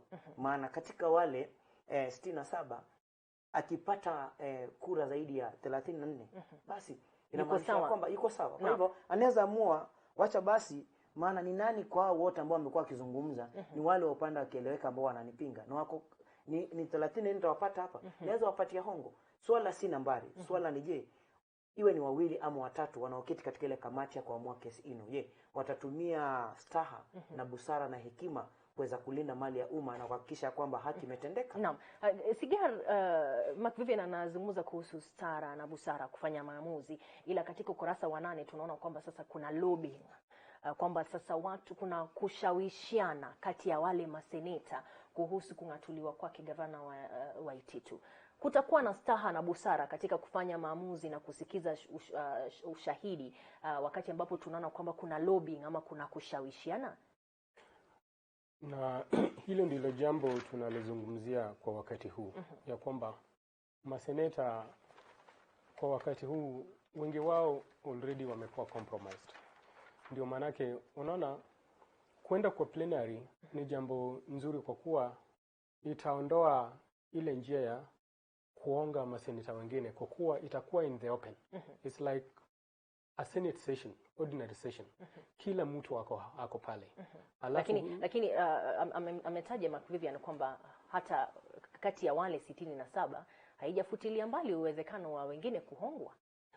Haijafutilia ili apate idadi ambayo anaitaka yeye. Haijafutilia mbali, lakini chenye nasema ya kwamba ilikuwa ni njia ya kupunguza uwezekano wa kuongwa kwa maseneta wengine. Walitaja kwamba kamiti ile ilikuwa na kisehemu cha viongozi ambao walikuwa wanampigia debe ama wanapatana na sehemu ya Waititu. Ni kweli the kieleweke tanga politics still played in the committee. Vile hiyo harakati inaenda hata kwa wakati huu. Mfumo wowote watachukua, bado wengine wataongwa kwa sababu hiyo lobbying bado inaendelea. Na unapata ya kwamba mimi hili jambo la Waititu sioni kama itafaulu vilivyo, kwa kuwa umma unafaa uangalie ya kwamba MCS kwa ujumla kwa wingi wao already wameondoa Waititu. Seneti lenyewe inafaa iangalie kama bunge ya kwamba kama a majority of MCS pale chini ndio wamemuondoa, sasa ikifika inamaanisha kuna mambo ya dharura pale chini kwa ufujaji wa pesa za umma na hiyo county ambayo kwa ukweli wanafaa waangalie, na ushahidi ambao uko mbele ya seneti unaonyesha ya kwamba kuna ufujaji wa pesa na matumizi mabaya ya mamlaka yake kama gavana wa Kiambu County. Naweza sema ya kwamba if they can be prudent enough in their own doing and discharge of their duties, bila any kind of vice, watamuondoa Waititu kwa wakati huu. Ituseme tu kweli bila kuangalia. Unajua ni tanga ndio uone wengi wao wa tanga wanamuunga mkono, lakini wale wakieleweke pia. Unajua mimi njia ya saa zingine, unajua ukiona watu wakieleweke wengi wao wanawaingilia hao watanga kwa njia yoyote. Lakini mimi ningependelea tu kama mtaalamu kwa njia hii ya uongozi waangalie ushahidi ambao uko hapo. Alafu wasiambatanishe mambo ya Waititu na mheshimiwa naibu rais ya kwamba yeye ndiye anamuunga mkono kwa njia hii yake ya ufujaji wa pesa za umma. Naam. Lushiri, bunge la seneti limehusishwa na hata wao walitaja katika mijadala yao kwamba Wakenya wamewaamini sana kulinda ugatuzi kwa sababu wamefanya maamuzi ambayo yalionekana kwamba si maamuzi yanayoegemea pande za kisiasa. Lakini kwa wakati huu tunaona kulingana na Macvivian na Sigea kwamba kuna nafasi ya kuhongwa, kuna nafasi ya migawanyiko ya kisiasa kuingilia kati. Have we reached to the point where now we are going to be helpless with our devolution if nothing changes? Unajua Waswahili husema mgema akisifiwa tembo ulitia maji, au ngoma ikilia sana mwisho upasuka. Nafikiri kwamba saizi seneti baada ya kusifiwa kwa muda mrefu imefika wakati ambapo ngoma yapasuka au mgema ashakitia tembo. Kutakuwa na suluhu wapi? Where would the solution be? Kwa sababu wakati ambapo sasa hatuna matumaini kwa seneti, ugatuzi utafifia. Nafikiri kwamba jambo la kwanza kuangalia ni kwamba unajua siasa za 2022 ndipo zinashika kasi sasa, na ile azma walianza nayo inaendelea kufifia, manake siasa za 2022 zinaingilia. Na kidogo ukiangalia bwana Waititu yuwafanya holds a very prominent position in the central region, na kuna wale ambao wangependa asalie pale ili ikifika 2022 aweze kuwasaidia upande fulani. Ndipo sasa unaona kwamba wakati huu seneti inagawanyika katika migawanyiko ya kisiasa, na hawawezi kutekeleza majukumu yao kulingana na katiba au kulingana na ile azma ambayo Wakenya wangependa kuiona. Lakini kwa mtazamo wangu ni kwamba the facts are there on the table. The facts are there. The MCAs have voted. Wanasema kwamba hatuna imani na huyu gavana na sababu zetu ni 1, 2 na 3. Na ni vizuri kwamba seneti iangalie haya malalamishi yote ya wawakilishi wadi. Nataka kukuzungumzia. Niko na mapendekezo mawili hapo. Pendekezo la kwanza, hii harakati ya BBI ikiendelea mbele, wanafaa wajumuishe uchaguzi wa maseneta iwe kwa njia ya utaalamu, yani vetting process, not like direct electing. You do bureaucrats and not politicians, or not even bureaucrat as such, but people who are professional, like kama tu mawaziri walichaguliwa wakati huu, maseneta kwa kuwa mambo wale wote ambao wako katika lile bunge, wengi wao kwanza ni mawakili na wengi wao pia wana taaluma fulani. They are learned people. Hii mambo ya ugatuzi ndio mambo ambayo yanafaa kwa kwa njia zote. Na unapata ya kwamba wengi wa ugatuzi, ukiona mwananchi wa kawaida wanategemea tu ugatuzi. Na kama bunge la seneti ndilo limewekewa hilo jukumu ya kufanya appropriate oversight and prudent management of the resources pale chini, nao ni wanasiasa tu. Sigari would like to see professors in that. I'm happy to get in professors. Lakini wale ambao wameenda on a neutral process. Yes. Kwangu ninasema hivi kwamba kwanza kabisa, mbona Waititu ionekane kwamba anapiga upate na upande wa Tangatanga? Ni kwa sababu kuanzia mwanzo imesemekana kwamba masaibu yamempata kwa sababu amekuwa sana yule msemi wa naibu rais katika eneo la kati. La pili, unapinga kwamba labda pana ufisadi pale? Nasema kwamba kwa sababu gani watu wanachukua mirengo hivyo. Na ndipo nikasema tusipate kukinga watu ama tusimame na watu kwa sababu wamekuwa wanapigia mtu fulani upata madebe na kwa sababu ni rafiki yetu. Alafu jambo lingine, tukisema kwamba ma MCA au madiwani ambao wengi wao wamekataa uongozi wa Waititu. Lakini turudi nyuma kidogo. Tumekuwa na miswada mbili. Kuna wale ambao walikuwa wanataka kumngatua hata huyu naibu gavana Kiambu wakati amechukua ofisi, wala kwa upande ambao wanamtetea nani? Wanamtetea wetu, wanasema kwamba huyu jamani mfisadi na amechukua majukumu ambayo si yake, anaelekeza gatuzi ino kana kwamba yeye ndio gavana. Wakakuwa na pingamizi, wakataka kumngatua. Mrengo mwingine nao pia wamekuja wanataka kumngatua nani? Kumngatua Waititu.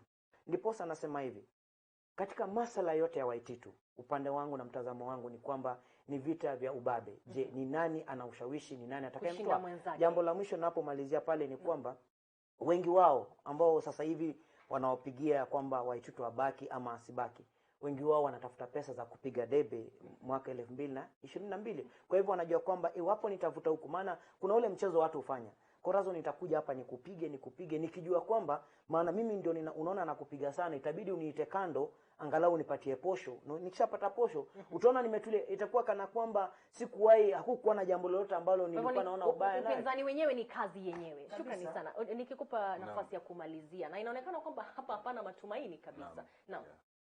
Ulikuwa umeuliza swali kwamba je, devolution the threat? Yes.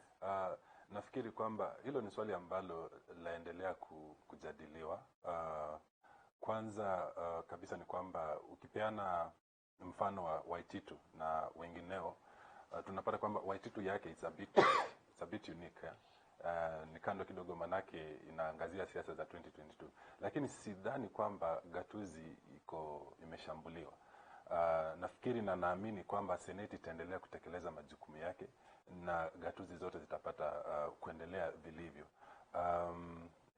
This is just a turbulent time, but haimaanishi kwamba gatuzi iko mashakani. Naam, najua kwamba tungelipenda kuendelea, na najua kwamba Mark Vivian anataka kunitajia historia ya magavana ambao wamengatuliwa, makesi zao zimefika kule kwenye bunge, lakini nataka tukatie hapa tuangalie swala lingine kwa sababu ya muda. Ukurasa wa 14, Kenya-Uganda Milk puts East Africa Trade Pact into limbo.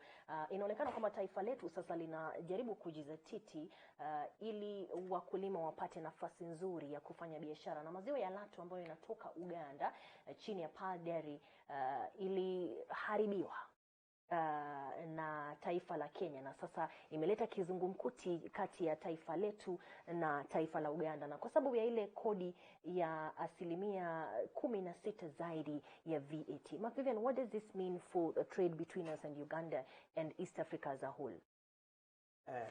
Kwanza kabisa natumai kwamba njia ambayo serikali ya Kenya ilitumia pengine kuzuia bidhaa ile haikuwa njia mwafaka. Maana tunajua kwamba kwanza hapo awali maziwa haya yamekuwa kiingia katika taifa letu la Kenya na yamekuwa kipita katika mpaka katika njia ya shwari. Katika maduka yetu tumekuwa tunakunywa haya maziwa.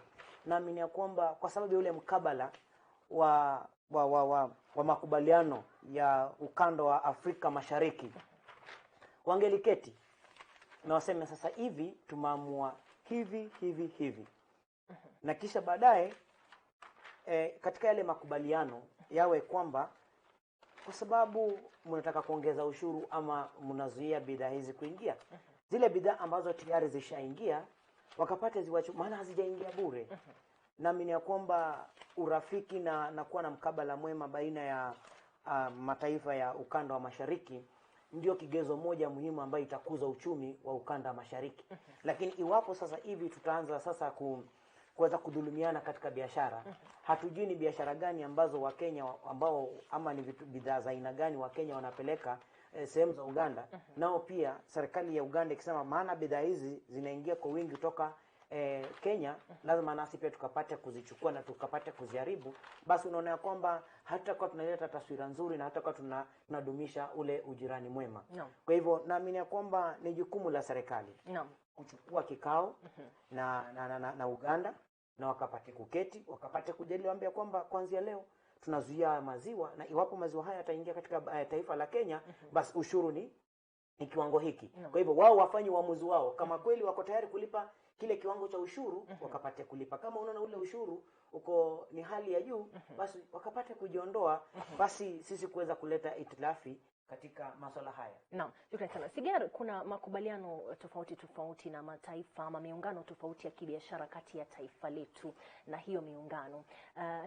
Tumesema mara kadhaa kwamba ni sera ambazo hazitufai sisi ndizo basi zinatuweka katika nafasi mbaya ya kufanya biashara na wengine. Unaona kama maamuzi kama haya tunaweza kuzitaja kama sera ambazo sasa zinatufaa, ama panapoonekana sasa mvurugano, basi ni sera ambazo hazitufai? Is it a question of policies anymore? It's not a question of policies, because policies sometimes are just made in a very neutral process and programmatic manner. Lakini utakuta ya kwamba utekelezaji wa maelewano vile nchi tofauti wameweka maelewano ama mkabala wao. Tuko katika muungano wa Afrika Mashariki. Na one of the key things is free movement of citizens across. Na unaweza tumia tu your ID.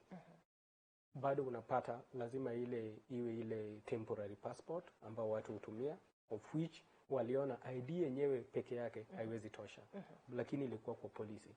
Pia free movement of goods across borders. Ndio manake inakuja kwa mambo ya haya maziwa ambayo sasa yanaleta shida hapa nchini. Labda katika framework of the trade movement ilifika wakati Uganda ilikiuka maadili fulani.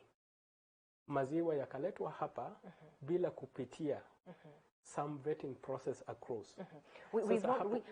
Swala ambalo lipo mezani ni kwamba hawajakiuka labda maadili yote, kwa sababu kumekuwa na maziwa ya Lato yamekuwa yakija katika taifa letu, ila sasa hivi tunajaribu kuweka mikakati ya kuboresha uchumi wa mkulima, na hivyo basi tunazidisha kodi, na hivyo basi sasa kuna tashwishi. Ila sasa swali ni, tumezidisha kodi kwa sababu ya mkulima, sasa kuna kuwa na mgogoro. Where is it now? Is it a policy issue anymore? Is it competition? What is it that is right between us and them and for the farmer?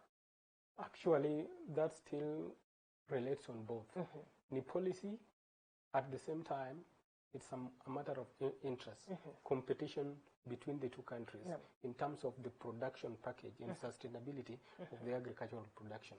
Ndio maanake unapata ya kwamba kama nchi ya Uganda inaweza export maziwa kwa wingi hapa nchini, na upate ya kwamba kuna still middlemen na wale ambao tena wana control the milk industry in this nation. Now they still need to distribute their milk production across the milk produce across the country.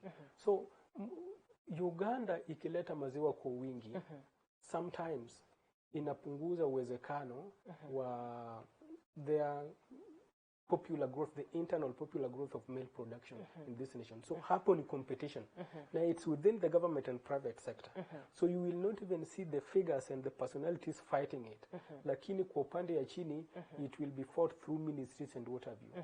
Yeah. Na Lushiri, kuna jambo ambalo ametaja swala la competition. Ambao wanasema kwamba when you open access to market, wakati ambapo umefungua milango ya soko kati ya mataifa, basi kuna ushindano ambao unaingia, ila kila serikali ina jukumu la kuweza kulinda taifa lake na wafanyabiashara wake. Wakati ambapo sasa sera inalinda wafanyabiashara, lakini inaleta mgogoro kati ya mataifa wanaofanya biashara, kama kuzidisha kwa kodi, kuna njia salama ya kuweza kufanikisha mambo haya kwa pamoja? Naam kabisa. Kwanza ikumbuke kwamba katika rally ya BBI pale Kakamega kuna mambo ambayo rais alisema yatapewa hela ili kuzistawisha. Jambo la kwanza lilikuwa kustawisha viwanda vya maziwa na pia mkulima wa maziwa kupitia senti fulani ambazo zilitengwa. Hilo kwanza ni ishara tosha kwamba serikali inajikakamua ili kumwezesha mkulima wa kawaida aweze kupata mazao bora na aweze kupata mapato bora kwa yale mazao anauza. Hilo ni la kwanza. La pili ni kwamba kuweka hii kodi ya 16% ni kumkinga mkulima aweze kupata soko katika mazao yake. Manake ukiangalia Kenya imekuwa ikitengeneza maziwa yake na pia ikiajiri maziwa kutoka Uganda. Lakini unapata kwamba maziwa haya yakija yanamharibia Mkenya soko. Hivyo ni vizuri serikali iweke hii kodi ili kumlinda mkulima. Lakini kwa kufanya hivyo yaibua pia masuala mengine. Ni kwamba is it genuine ama ni ile tu mnataka kutuzuia tusilete maziwa pale Kenya. Lakini kwa mtazamo wangu ni kwamba hii ni jambo la kumkinga mkulima na serikali imefanya hivyo kwa nia bora, kwa nia njema ili ya kumwangalia mkulima wa kawaida. Jambo moja kabla sijamalizia ni kwamba unajua kwamba Uganda is our chief importer. Kwa yale mataifa yote ya Afrika ambayo tunafanya biashara nao, Uganda ndio wanaagiza bidhaa mingi sana kutoka Kenya, kutoka viwanda vyetu.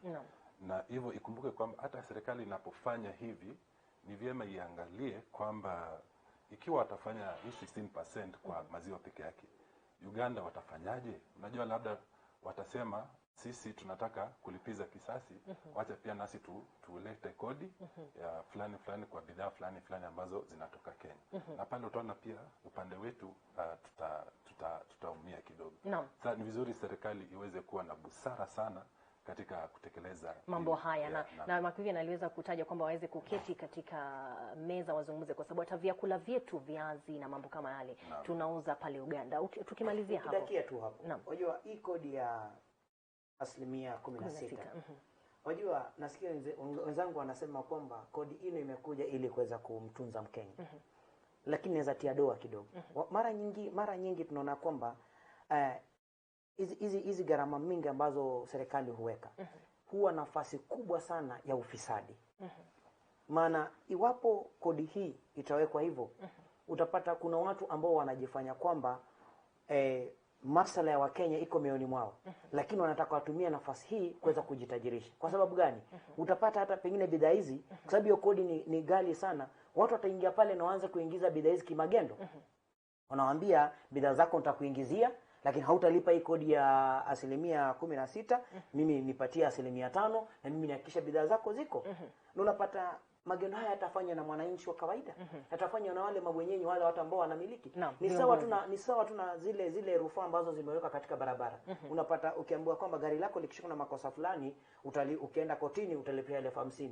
Uko na askari hapa anakuambia nipatie 5,000, unampatia kwa sababu unaona ni heri nimpatie 5,000 kuliko kulipa ile 50,000. Kwa hivyo ni lazima vigezo hivi vikapate kuwekwa kwenye meza na ijulikane ya kwamba hakika tunamlinda Mkenya na mkulima wa Kenya, sio eti iwe tena ni nafasi nyingine ya mtu kuweza kujitajirisha katika kimagendo. Unatukumbusha kwamba tunafanya vibaya sana katika masuala ya ufisadi bara la Afrika na ulimwengu mzima. Tunanawiri. Tumeongoza. Sigara, nataka unianzishie hii kauli nyingine ndo tumalizie vema. Kwamba scientists call for drone technology to fight locust ravaging the north. Nzige wamefika katika sehemu nyingi sana katika taifa letu. Kwa sasa hata hawajajua ama hawajadadisi kwamba ni kaunti ngapi ambazo tayari ziko na nzige. We can't even say how many, because wengine bado wanaendelea kupatikana hapa na pale. Hivyo basi kuna swala na kuna hofu kwamba huenda tukakosa vyakula vya kutosha. Wacha tuanzie kwa umbali kidogo. Swala la nzige ni swala ambalo lilitokea kama onyo, na tunajua kwamba serikali yetu imeweza kuzungumzia ajenda 4 zao kuu, na mojawapo ikiwa ni swala la ukulima na kuwepo kwa chakula. Wakati ambapo kulikuwa na onyo na hili onyo halikufanyiwa lolote hadi wakati umefikia sasa, hili linakuwa tishio, ni kwamba tutakosa chakula. Can we say that we have successfully made steps towards achieving food security, and especially now that it's one of the agendas of the government?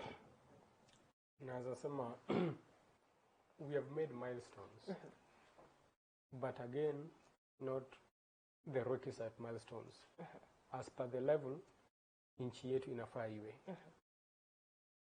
Food security inaanza na proper planning, proper disaster preparedness in terms of food security on a number of inputs. First, empowerment of farmers themselves, regular awareness and capacity building. Two, providing farmers who cannot afford the farming inputs like fertilizers, pesticides, proper information on the best farming methods. How? Kenya is not doing all that well. In terms of there are some extensional services officers at the grassroots level, but you find that through the ministry, they are not well capacitated at the grassroots level for mobility. Hawana pesa ya kuweza kutembea kutoka kwa mkulima moja hadi mwingine ili kutoa ushauri. Unapata ya kwamba hao wakulima ndio lazima saa zingine wagaramie mahitaji yao field extension officers. So if it reaches that level, itafika wakati kuna wakulima kwa maeneo tofauti hawajiwezi.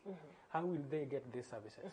So as we move forward, and even in terms of our planning for food security itself, storage, unapata ya kwamba our storage facility hapo awali tulikuwa na mambo ya ufisadi kwa mambo ya mahindi na mambo mengine, of which even aliyekuwa waziri wa kilimo Mwangi Kiunjuri alijaribu kushughulikia hili jambo sana, lakini bado ikakuwa ni jambo la utata sana.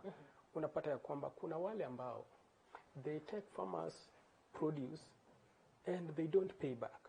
So unaona what is even happening right now, even in Kitale, Western, wakulima wengine wameamua kwa wakati huu kutopanda mahindi tena.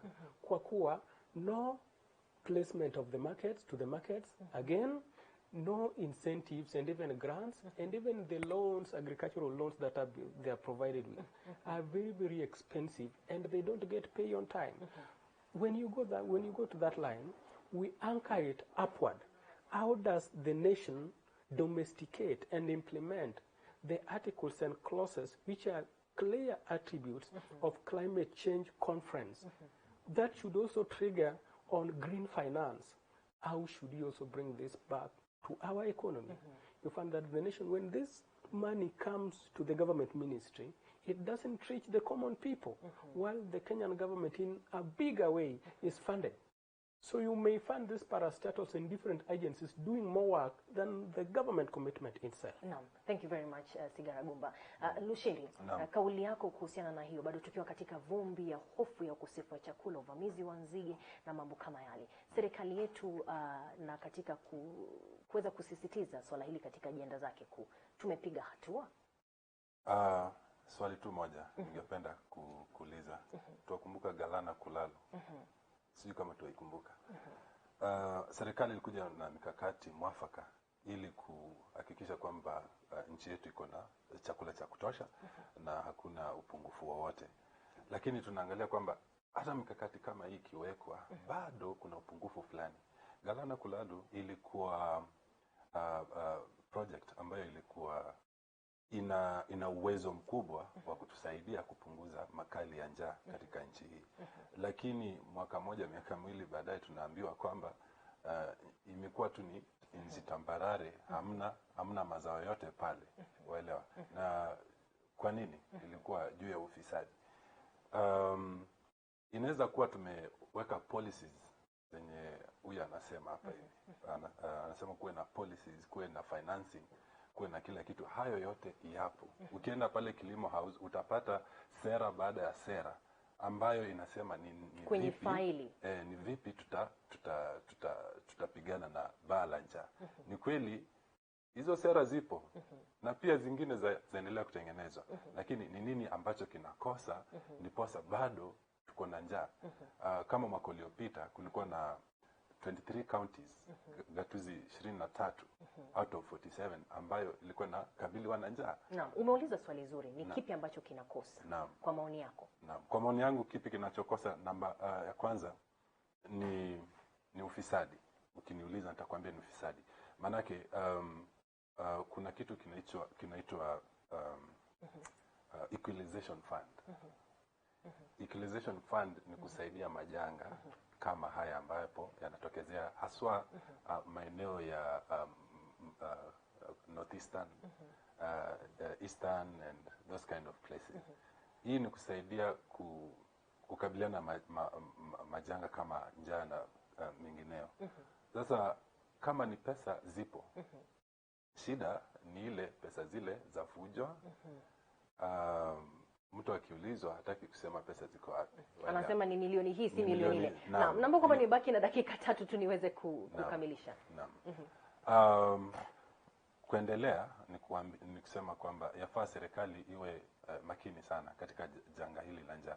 Manake ukiwa kitu kidogo kama nzige wakitokezea, tunaanza kushtuka kama taifa. Kama tutakuwa na njaa. Shukrani sana Lushiri. Nataka kuchukua kauli yako kuhusiana na jambo lingine. Wameweza kutaja masuala ambayo huenda yanatuweka katika nafasi hii na wameweza kulaumu serikali pakubwa. Unadhani kwamba sekta ya kibinafsi ama private sector ina jukumu ambalo inaweza labda kuboresha mambo na masuala kama teknolojia? Tumeweza kupiga hatua kwa kiasi gani? Tukimalizia kabisa. Shukrani sana. Kwanza kabisa nikianzia tu pale wameachia ya kwamba nilipotoka hapo juma lililopita katika studio nikapata na mkulima kutoka Trans Nzoia. Alinishangaza kwamba maana alikuwa anafuatilia kipindi chetu na akasema tutapataje mimea ama tutapataje mazao ni hali yule ambaye anapewa nyadhifa ya kuwa waziri wa kilimo hana weledi wote katika masuala ya kilimo. Na akanipatia mfano mwaka uliopita ile mbolea waliopewa ni mbolea ambayo hutumika kupanda miti. Na ndio mbolea wamepewa wapande nayo mahindi. Akaniuliza itakuwaje? Mbolea nayo panda miti ndio tunatoa tupandie mahindi? Haiwezekani. Na kwa hivyo ni lazima kwanza kabisa haijalishi ni kipao kipi ama ni nafasi gani ambayo umepewa, lazima kwanza kabisa uwe mweledi katika masuala hayo na ujue unafanya nini. Ndipo sasa hivi tunalia nzige na tujue ukweli kwamba hakuna dawa rasmi inayoua nzige. Wakati unaanza kunyunyuzia nzige kuiua nzige, tujue bado tuna wale wadudu wengine ambao ni muhimu sana kwa ajili ya kuleta rutuba katika mchanga. Kwa hivyo inakuwa kizungumkuti. Lakini ningependa kutoa kauli yangu na pengine nikizungumza na rais ya kwamba nzige si jambo la kawaida. Na tunaposoma Biblia tutaona kwamba ni baadhi ya janga ambalo Mungu alipiga nalo Misri. Na wangeliweza kuua wale nzige. Na turudi nyuma, nilikuwa napoa historia mwaka wa 2000 katika taifa letu la Kenya, wakati tulijaribu kuleta yale mapinduzi ya serikali na watu wengi wakafa. Mwaka wa 1983 nzige ilivamia taifa la Kenya. Rais Moi wakati alifanya nini? Alichukua jukumu na kuambia taifa tuombe. Na watu waliomba na nzige zikapotea. Kwa wakati mwingine taifa letu tukapate kujua, maana miaka imepita, tusidanganyane. Taifa la Kenya limemwaga damu ya watu wasiokuwa na hatia kabisa.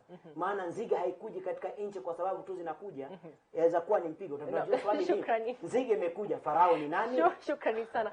Tujapata nafasi ya kuzungumza kuhusu sekta ya kibinafsi na wakati wangu umekwisha. Hivyo basi niruhusu niweze kumalizia hapa. Tutakuwa na nafasi nzuri tena wakati mwingine. Shukrani sana Milton Lushiri. Shukrani sana Sigari Gumba pamoja na Steven Vincent. Mtazamaji, naona kwamba hata nawe uko hapa nami kabisa. What a good way to start the morning. Show imeshika sana. Simon and Dedani, karibu sana. Morning Mombasa is still the Yuge. Karibu sana. Morning Victor Adoli, morning watching from Kisumu. Politeness Nyaralego, Nyakeo Oyugis, karibu sana. Ibrahim nasema politeness interesting. My name is Ibrahim, but now sasa wewe unakatiana kwa timeline ya kazi wewe Ibrahim, tabia gani hiyo? Bob Ayayo, shukrani sana na kuona pale. Nitaweza kupakua harafa zenu moja kwa moja. Endelea kutazama TV47 Breakfast. Tunarejea na gumzo mitandaoni pamoja na burudani na ucheshi kidogo tu, lakini kumbuka kwamba ni siku ambayo nakupa nafasi ya kuweza kunengua kiuno kwa ile rege ambayo inakupa muwasho mzuri kabisa. Nitumie nambari kwenye nambari ya SMS 22047 niweze kumpatia Mary ujumbe ule akuchezee rege ile. Usibanduke. Naitwa Corazon Stefan, kwa niaba yangu na mwenzangu Emmanuel Terer, nipo hapa nawe hadi mwisho, lakini Stella K anaungana nami pamoja na Jill, the tall, dark and beautiful girl. Don't go too far.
Na hujambo mtazamaji tena, you are on TV Breakfast on TV47 Kenya, but this is the segment ya Gumzo Mitandaoni, and today I have an amazing lineup. What's up, guys? Hi, Star.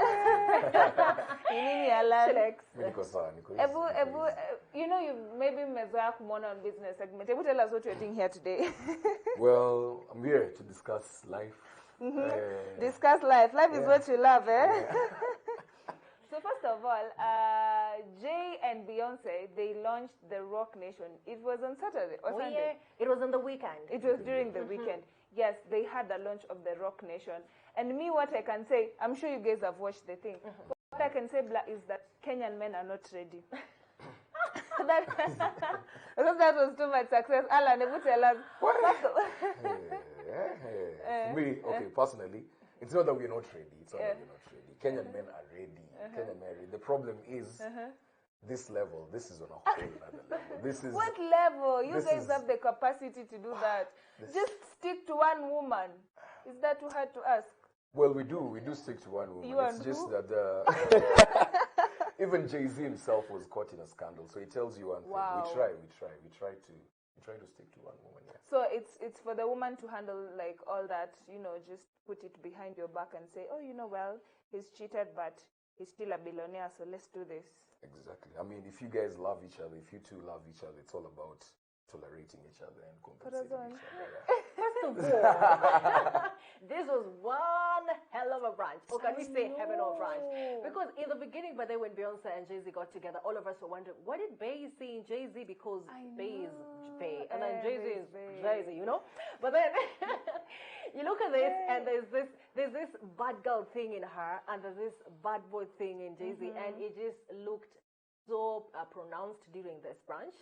And then another thing, Alan, the reason why you guys are not ready, the black excellence kind of thing, you know, black men putting each other up until we now have this point where we have black billionaires. You know, like this was not just a black man thing. This was a black billionaire man thing. Built over years. You know, and the women right there oozing beauty and power, you know. And you can see, in as much as all these musicians are in different brands, you know, guys like came from all over. DJ Khaled was there, Rihanna was there. Oh, yes.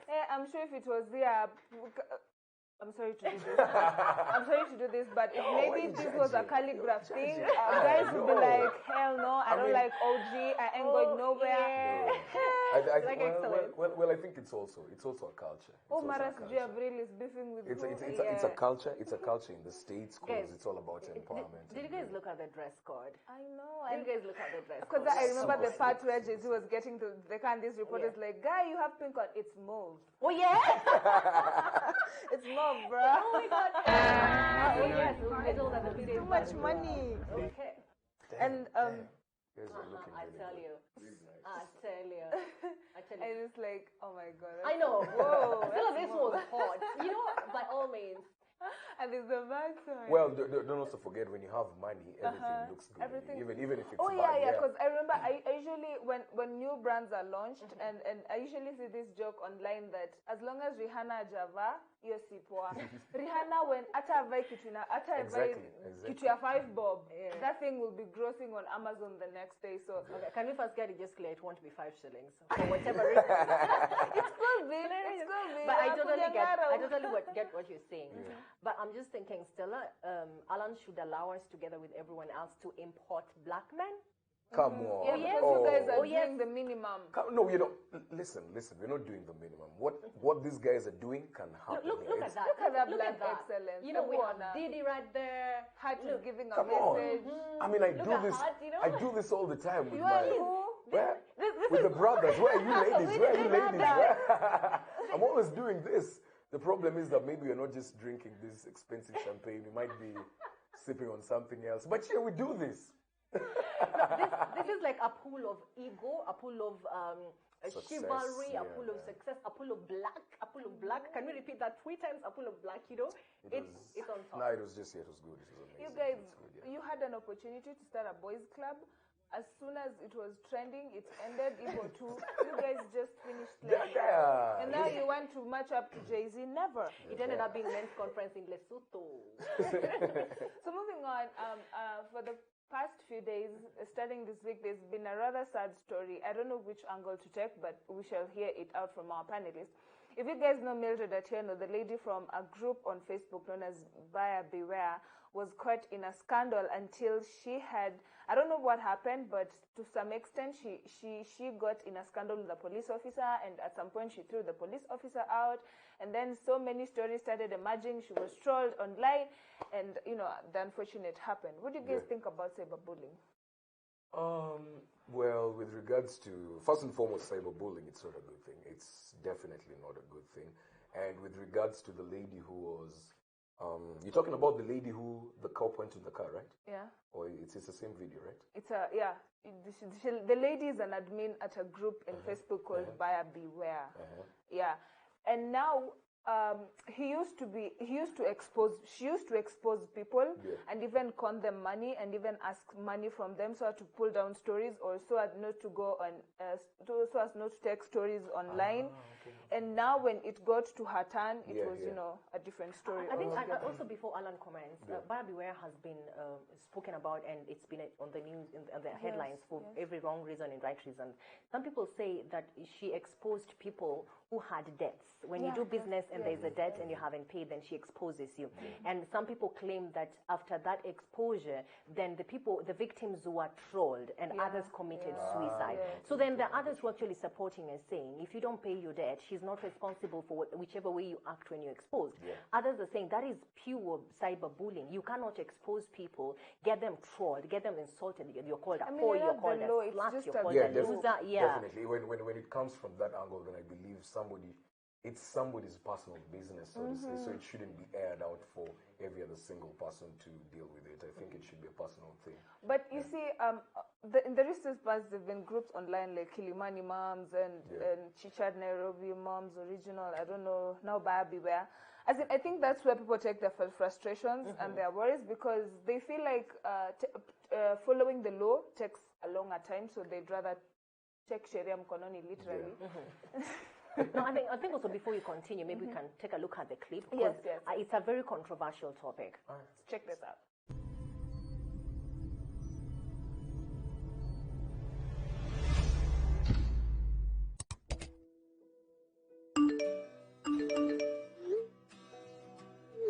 About 5 women have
Where do guys get this kind of thinking?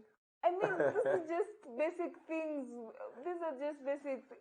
But honestly speaking, but people gonna gunia. Okay, can we first of all get to elaborate how people take gunia as? I mean, how people bathe with gunia. Yeah, gunia as in Can we first make that a common thing? It's a good thing. I'm telling you. That's, and it's I've done at some point in my life. Actually showered because when in high school and stuff, it's good for you. I mean, you scrub it. Oh my God! Nice. Because at Oshago there was no luxury of bathing towels and sponge whatever. It was you can take something like a piece of cloth or cardboard. No, you just cut it from a normal gunia. Yeah, the soft gunia, not this brown one. There's this soft one that's white. Even I bet watch even the soft one. There's literally the one you cut from. This is like the sack for baby. The brown one. That one. The storage sack. Yes, you cut it and you use it. And you know it softens as time goes by. Now the heartbreak. Oh my God! Okay, Stella, and maybe it took 2 months to soften it. Are there parts of the body that you cannot wash with this gunia particularly? Can we also state that? You can endure and make it soft as time goes by. Meanwhile, the other parts of the body that cannot be washed using a gunia, what do you do when you're still softening it? The common sense. Well, I'm not getting into that yet. But the softening part of the gunia, I think, is the most. That part needs a lot of humility and a lot of patience. What are we talking about right now? Okay, yeah. Who soften gunia? We've moved away from that gunia, and now let's go back to it like Madam who post memes. The gunia, well, the relationship. Well, first and foremost, I think that's a funny post.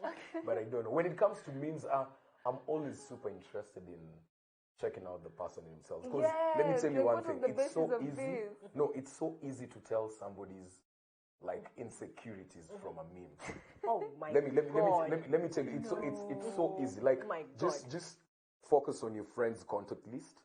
Just there's this type of lady who's always posting things to do with love and stuff. And when you speak to her in person, she's the type to be like, oh no, I'm good, I'm okay, I don't fall in love and stuff. So it's so easy to tell somebody's issues with the memes that they're posting. Personally, through memes and my posts. I'd actually pick something from your memes. People tend to post memes that are actually we are slightly getting into the point where we're moving from memes being humor, and now we're going to judge IQ, emotional intelligence, IQ, and everything using memes. Posting memes is something either you relate to, not necessarily what you're going through. I mean, I could read a breakup post and post it, but automatically people will think, but I actually feel you, Alan. You know, something that actually appeals to you, it appeals to you personally. And it cannot appeal to Alan. And there has to be a human reason why it's appealing to you. There has to be. You have to. Nobody just picks memes from other places and posts it like, oh, this is nice. You will post a meme that is kind of like. But it tickles you. It tickles something. I do post. I will be careful. Well, in life, there's always an exception, so you're probably the exception. And I think it's several because people who view my status, they be like, kwani, as in they don't understand me because one thing I'll be mellow, the other one I'm hyper, the other one I'm posting a heartbreak meme, so people are like, they're confused. Any man would say that's a typical woman. Other girls will never tell you that you're handsome. They just be like, you look like you have a lot of girlfriends. Exactly. Alan. Exactly. This one I can attest to, like in person, I've experienced this. I try. So I'm telling you, this is true. This is literally true. It's so easy, and I'm telling brothers outside there. Most of these ladies that are outside there and like you or don't necessarily have the guts to shoot their shot, trust me, they'll use such statements that unaka uko na mademu wengi. I mean this is true. So what are you supposed to tell her? Like, if you don't have girlfriends, what do you tell her? No, you just tell her like, no, I don't have. I do have girlfriends, but I don't have something. I don't have anything with them. So then what if you have girlfriends? Like, if she's right, how does she shoot her shots? Let me tell you. For ladies and for guys, I only respect the marriage doctrine. If I see a ring, That's it. A brother went through a lot to put a ring on it, so that is what I respect. If you don't see a ring. Anything outside of marriage that Corazon or Stella is dating somebody and I'm vibing with you, I like you, I'll shoot my shot. Wow. I'll shoot my shot. Trust me, let me tell you. Spoken on behalf of brothers. I have an explanation to this. Because the same courtesy you're extending that brother outside there, nobody's going to extend you that courtesy. True though. Yeah, nobody's going to be like, oh, that chick, she's good looking and she's nice and she has good behavior and all. No, since she's Alan's girlfriend, let me take a step back. Oh, nobody's going to extend that courtesy. Yeah, so same, shoot your shot, break that relationship and get in. Yeah. I was literally single, but then dudes would be like, hey manze, but wewe, huwezi kosa chali. Yeah. And you really want this guy to shoot the shot. And even your ways you can't shoot your shot because you don't want to, lower your standards. So you're there hoping and praying that, that's what I wanted to ask please, you. just shoot your shot. Kwani, how do we look like? How about we just go ahead and say, hey dude, I like you. So that even us, if we don't see a ring, it can end in premium. Alan, what would it feel like if I don't see a ring and also just get the courage, get up my guts, and I'm like, I like you, Alan. Well, okay. Naturally, men love the chase. Yeah. Naturally, men love the chase. Men love to go after ladies and stuff like that. But that's just the natural idea about it, that we love the chase. But trust me, there's no man on this earth that will feel some type of way after you've shot your shot. Shoot your shot, he's going to like it. There's no man who doesn't enjoy that. Yeah, the lie to you all year in the chase. Shoot your shot. I actually have an idea. How about you shoot the shot and run? Because they like to. I mean, what's the worst that can happen? Yeah, shoot the shot and then run. Let him hunt. If we die, we die. Exactly. I mean, what do you have to lose? Me and Mary, because Mary anasema jaribu, I've also ever tried. Yeah. How did that go? I don't know. Somehow, if a guy knows you love them too much, or you've been chasing them, or you've been thinking about them, hey, utaringiwa, my guy. Why are you like this though? I mean, it's just mnyenyekeni mpendwe. At the end of the day, we don't ask for much. But it's maybe funny. just a hundred Anyway, mbona hamnyenyekei first of all before I actually do it? I don't know how to explain this. I mean, I think it's just how God created guys. Okay, let's go back to the meme. So, honestly, is there a dude with one girlfriend? Out, as I said earlier on, in life, there's always an exception somewhere. Oh, so the exception will be the one who has one girlfriend? The exception, there are genuinely nice guys out there. Yeah. There are genuinely nice guys who treat their ladies right, who don't see any other lady apart from the lady that they're exclusively with. And that is the exception. The exception. But 99% of the brothers out here, holy God. let me not lie to you. I'm just trying to be honest. I'm trying to be honest. I am heartbroken already. I'm saying this in live telly. I'm the exception. I'm so heartbroken. But still, again, the reason why this guy should be the one who's shooting the shot, I mean, he's going to have other ladies. So if he shoots a shot, probably he'll actually respect you more because he's going to have other ladies. Yes, and then plus, naturally, when you're in a relationship, you want the guy to be the one to hold you. I know. So when you're the one who shoots the shot, how are you going to do this? If I came and proposed to you, how would it look like? Hey, Alan, you know what? Never mind. Just marry me. Let's get done this thing with Bana. Well, at times, we also have different types of ladies. There are ladies who have their guard way up high. Like, they're super confident and aggressive ladies, and some brothers don't know how to necessarily walk up to them and shoot their shot. So maybe if you just express your interest, it'll be like, oh, okay, so I actually have a chance with this Reminds me lady. of the song, Beneath Your Beautiful. And pick it up, So, mademu wa Kenya natokenza stima. The next one is mademu wa Kenya natokenza stima wakose moza. Mali pesa yako inaishia ndio mnaachania. It's never about money. Okay, it is kinda, but even same WhatsApp group. Same WhatsApp group.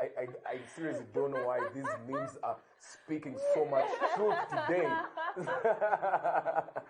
The memes are speaking so much truth. I usually have a thing to tell the guys. At the end of the day, chase money, women will chase you. Yeah. You can't chase women and expect money to chase you. You have to sacrifice moja. And at the end of the day, I'd rather you chase money so that women chase you, because it's easier that way than unajua kungangana na mara Wanjiro has a child with you, mara sijui nani anataka pesa ya pitu, mara I don't know who wants, and you don't have all this luxury. Ama, what do you guys think? I think I'll let Corazon speak on this before Most of the times when I speak, what I really think, people go like, are you sure you really think that? Because me, I think it's never that seriously about money. I am the kind of person who thinks if you step into a room and you raise my temperature from 0 to 100, we're going to look at other things before we get to how much you have in the bank account. Because you're not going to send me fair, and I don't think you should send anyone fair. I don't think you should have to treat anyone nicely if you cannot do it. If you can raise the temperatures of that particular person, that's good enough. Money is like the third thing in the queue. Though I also know that if you don't have money, how are you going to pay for the coffee bills, you know? You must have a little something. How you don't pay for my transport? How you No, don't pay for your transport. I mean, Stella, can we go easy on money? Personally, for me, as in, let me... Guys love free things. That meme has spoken nothing but the truth. To my fellow brothers outside here, from me to you, there's nothing like going after a lady with no money. How do ladies actually ask for money from you guys? Not bring us in. How do they ask for money? Well, not necessarily. How do they say it? Not necessarily asking for money that, oh, Alan, I need this. Okay, once in a while they might do so, like, okay, I need this. But just being in a position to cater for all the other things that come with you two guys in a relationship. Just being able to take the lady to certain places to enjoy certain things, being able to afford the basic, simple things. So that is why money is needed. This is a serious issue, by the way, because I know there are girls who don't know how to get money out of their dudes and they're watching and they'd like to know. You're speaking to me. It's serious, because I'm also starting to think maybe I should know the language, because you know the way you talk about taking care of the basic bills. Some of us go to a restaurant, you eat, and you naturally take out your wallet. So you're just about to pay your bills before someone goes like, hey, hold on, you know? So how do they do it? I mean, I think it's a conversation that needs to start way earlier on, when you guys have started like vibing. You read off somebody's energy and get to know that okay, this is a miser, or he's a spendthrift. So once you get that energy, speak about it. There's nothing wrong in telling me that, Alan, I'm the type of lady who appreciates splitting bills. I'm the type of lady who appreciates splitting bills. So when we go somewhere, take care of something, I'll take care of this. Can I also say that I'm the kind of lady who wants you to take care of all the bills? Exactly. Speak your truth. Tell your guy, like, you know what? You're the man in this space, so I expect you to be handling 99% of the things. Someone has ever tried that trick at you pull out the wallet so that Emmanuel akatai. Fair on. When this lady didn't have anything. Well, she was just pretending that she wants to pay so Emmanuel can say, hold it. She's macho and all that. If she's shown the capability to foot the bill, why not? I mean, But life is beautiful when you're taking care of each other, I think. Definitely, I also want to think it should be a two-way thing. In as much as we're women, I'm sorry, Pole, but that guy is not your bank. Exactly. Don't be that type of lady to be done for everything and stuff. And if you're the kind of lady who gets money, like when he gives you like 10 Gs, at least take 3 Gs and buy him something special with it. You know, don't be the leech that just takes and gives nothing. Me, Kwanza, I think the worst I've ever come to is I had that it's just ladies who just are given money out there, just like randomly. You smile so well. Oh my God, shika hii pesa. For real? Which God are you serving? Wait, are you serious? It happens without I've had these conversations and without witchcraft. Like, oh my God, you're so beautiful. What have you eaten lunch? No, 10K pap kwa M-Pesa. Which God are you seriously? They're there. It happens. I think so. Nasi uchawi. Like for real.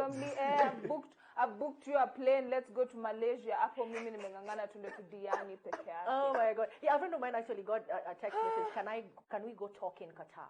You know, like can we go talk? Like we're not dating. Can we go have this conversation? Then I was telling Kawera, what wanarudishwa na 4 billion? You know, someone Kanye and Kim walikosana. I don't know who bought who an island. Where hapo nakosana and your chali yako anakurudisha na WhatsApp text lens. Generally that's what it is about. Atisa utakuja lini by the way? Unajua vile tumenyamaziana si vizuri. Mtu anarudi, wengine wanarudishwa na islands huko na maferrari na malambogini. Alan, what would you rudisha someone with? Oh, right. For me, when I'm seeing somebody exclusively, the chances of it going wrong are close to zero. Oh, Jesus, So my there's- God, boy. there's nothing. I mean, the amount of work that I put on to be Alan doesn't allow me to You were a mess full up. cup. You were a full Yeah, cup. yeah. I mean, so there are no chances. I won't be pleading with nobody. The lady who's going to be official, the next one, trust me, you're going to have a beautiful The life. next one. Underscore that. The next one. Yeah, Wow. because So this next video is about, before we talk about how we understand love, this next video is a lady trying to explain what is love. Check this out. Natasha, to love is to suffer. To avoid suffering, one must not love. But then one suffers from not loving. Therefore, to love is to suffer, not to love is to suffer. To suffer is to suffer. To be happy is to love. To be happy, then, is to suffer, but suffering makes one unhappy. Therefore, to be unhappy, one must love, or love to suffer, or suffer from too much happiness. I hope you're getting this down. To love is to suffer. But to suffer, one has to love. I think, what do you guys think about love?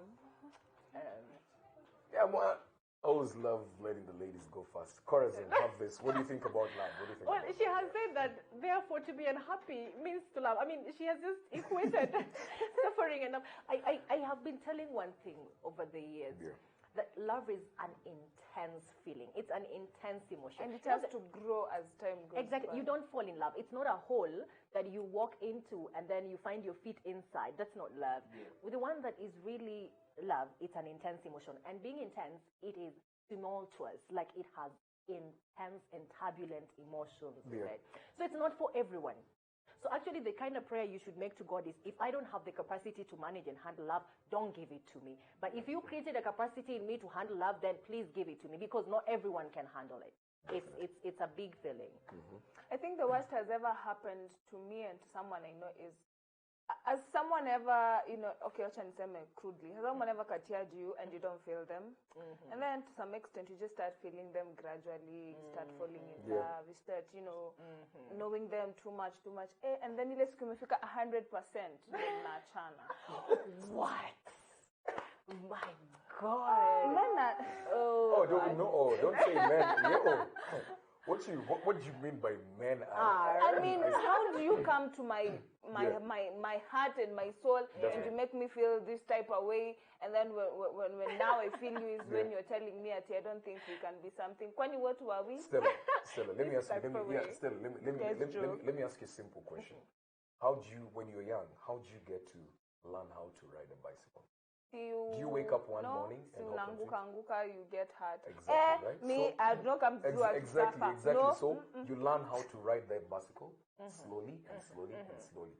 And it's the same thing. It's the same thing that happens when it comes to relationships and love in totality. I don't want to necessarily use love, because very few people get to use that. Very few people get to the level that they can say we are in love with each other. Yeah. But people misuse it all the time. Exactly. So what I want to treat it as is that when you actually understand that love is not about you, but more about the person you share it with, then exactly when you understand that, then you actually now stand in the same. Okay, I have actually a different opinion. It's all about sacrificing to tolerate each other. I have a totally different opinion, Alan. If you can explain love, then it's not love. Exactly. If you can still stand with someone and go like, this is about you, not about me, giving and not receiving, that's not love. So for you guys just need to get lost in it. No, you see, for these guys, they just want us to pitisha us through things, so that as in to be by to to see if you will be by me. Miss Jazoya Shida, to put me through things, and I was just cheating to see what you could feel, or I did this just to prima you. Hey, you're not going to. I'll go. You're not going to do struggle love. It's either love or not. Let me tell you, Alan, why you have a different opinion.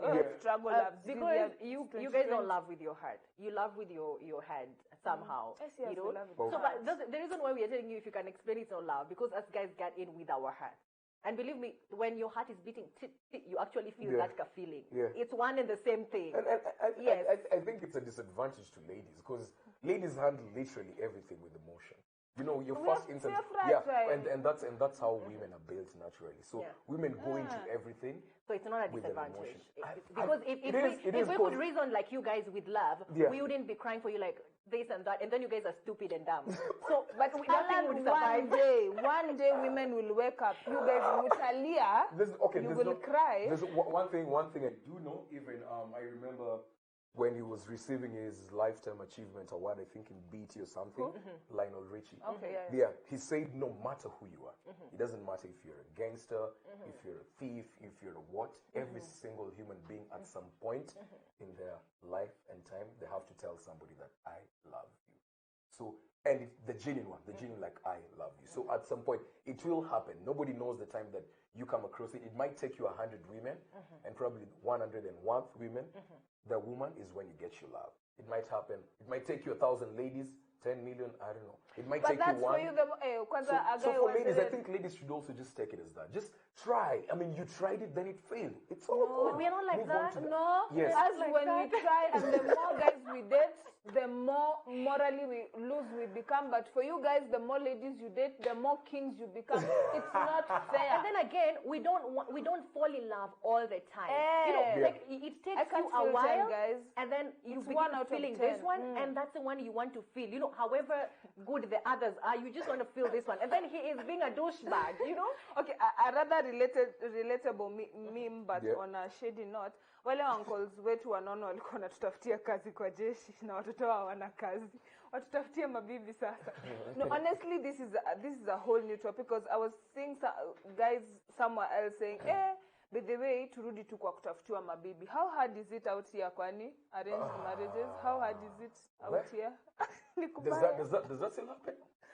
Well, I know for other cultures it happens. They arrange marriages and stuff like that, but I've never even actually given it a thought. So if you went home and your kingsmen are like, hey, Alan, this is what we've decided. There's a witty here. She's from a very good family. Just take her to the city with you. It depends. I mean, I'm open to. Let's see what she looks like. I'm a liberal person. I mean, if she's something, if she looks something close to Megan Good, I mean, I mean, if she's presentable and stuff, she has good diction and stuff, or maybe we can talk and have a conversation. I mean, I'm open.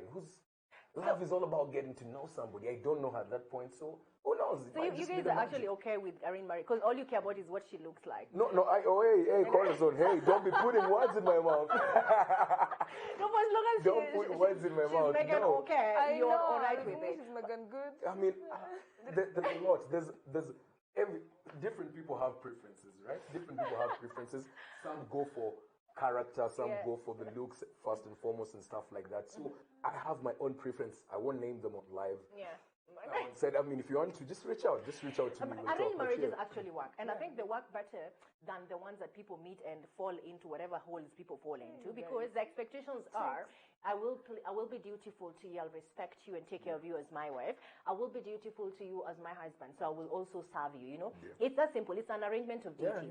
And I have a friend who came from work someday, and his mother was in the sitting room with a young girl, and there were 2 bedrooms, and then the young girl wants to take a shower in the evening, everyone has eaten, and she asked, nipeleke vitu kwa room gani? Akaambiwa main bedroom. So the guy was like, main bedroom, that's my room. But in the end, she went, showered in the master bedroom, changed, slept. The guy got inside, the door was locked, and they're married today with 3 kids. No issues. Imagine another might have missed his chance when he ran away from home, when he was born a lady. Just for example, your dad called you, you're like, oh, Stella, come home, you have something. Then you get into the living room, your dad I love you. But at the end of the day, this person appeased you, not me. For real? Okay, say you'd meet me in person for the first time. I'm seated there, like, yo, Stella, I'm here. You know, let me tell you. Stella ran away from that. This thing is wide. Miss me that. You'd be there seated, handsome, vizuri. I'm like, tall guy, well built, dark, you know, nini. And then we get home, kumbe kana kohoanga, kana ngorota. But that's how everything happens. No, that's how you get. You have to get to know. Even the ones you fall in love with. I mean, you get to know that they can actually fart. You see, that was msiba wa kujitakia. That was my own. This one, you know, when parents tend to give things to you, they'll be like, this is perfect because Yeah. we've been there. Yeah, So yeah. he's perfect. I didn't expect him to snore. You know, I didn't. You guys. It's a whole thing. It's a whole process. For me, I'm open. If anything comes, I mean, if my mom has somebody, if you have somebody else there that you feel is Who looks good? definitely, But definitely. that is your issue. As long as she's Megan good, You then see, we good. Corazon is also still putting words in my mouth. I don't recall saying this anything You right kind of now. insinuated at that point quite I well. also feel like these guys, if they got someone from, you know, Alan Womekwapatao, that those fine babes of, I don't know, Alchemist, I don't know where you go hang out. You just hang out with them. And there was this joke that was rather nasty a way back at it, dark skins niwakuoa and then light skins niwakupeleka functions. So if you got a lady from the village, does it naturally fade to, you know, he's a wife, I have a wife at home, but I'm going to hang out with someone else? As in, don't you feel like you'll be sidelining her because she's, you know, I can't hang out. Hey, what do my boys say? Alafu pate labda akona accent or something. I know. I mean, it's a really. It's not that easy. It's a really fine line. Especially, unajua kitambo it was okay because hatukuwa tumechanuka hivi sana. This time and your boys will laugh. Your guys will be like, umechoma. People are woke. Love is love, guys. Love is love. Love. Whatever works for you. I mean, go for it. Go for it. Yeah. Okay, this is for us ladies, and I think I'll ask Alan how is encounter husband. Ulikuwa unaambiwa underline your work, hautaki. Sasa ona eyebrows zinakushinda kuchora. It's never that serious, by the way.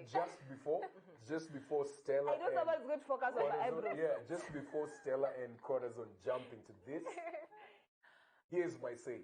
As a guy, I never even noticed those things. Like, trust me. You guys work on your eyebrows. I don't know. You can ask brothers out here. I don't think there's a guy who notices the eyebrows from the word go. There's a different issue though. Yeah. If it was not nicely done, you would notice. Okay. I mean, for like you said that. Okay, which is done? Y'all are done. This is done. No, this is natural. I didn't do anything. This is natural. But I think this is what most people do have, right? No. Yeah, but no. Actually, people fill them in. People do fill them in with a little shade and all that. But you know, some people don't have eyebrows. So if they don't fill in, you're going to notice that they have a bald up there. You've never had this experience waking up with someone in the morning and they're back to default settings. And you're like, that is actually my main question. Like, how do you guys handle that? You know the way during the day everyone has hair, has makeup, has everything, and then exactly. And then when they're going to bed, they have to actually offload everything. How does it work? Well, first things first, I've been privileged enough not to be too scared in the morning. Yeah, I've been privileged enough not to be too scared because, the type of. Oh my God, I love your cup.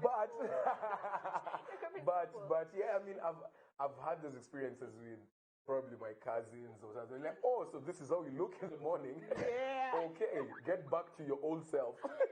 But you've never got like someone you've dated or something?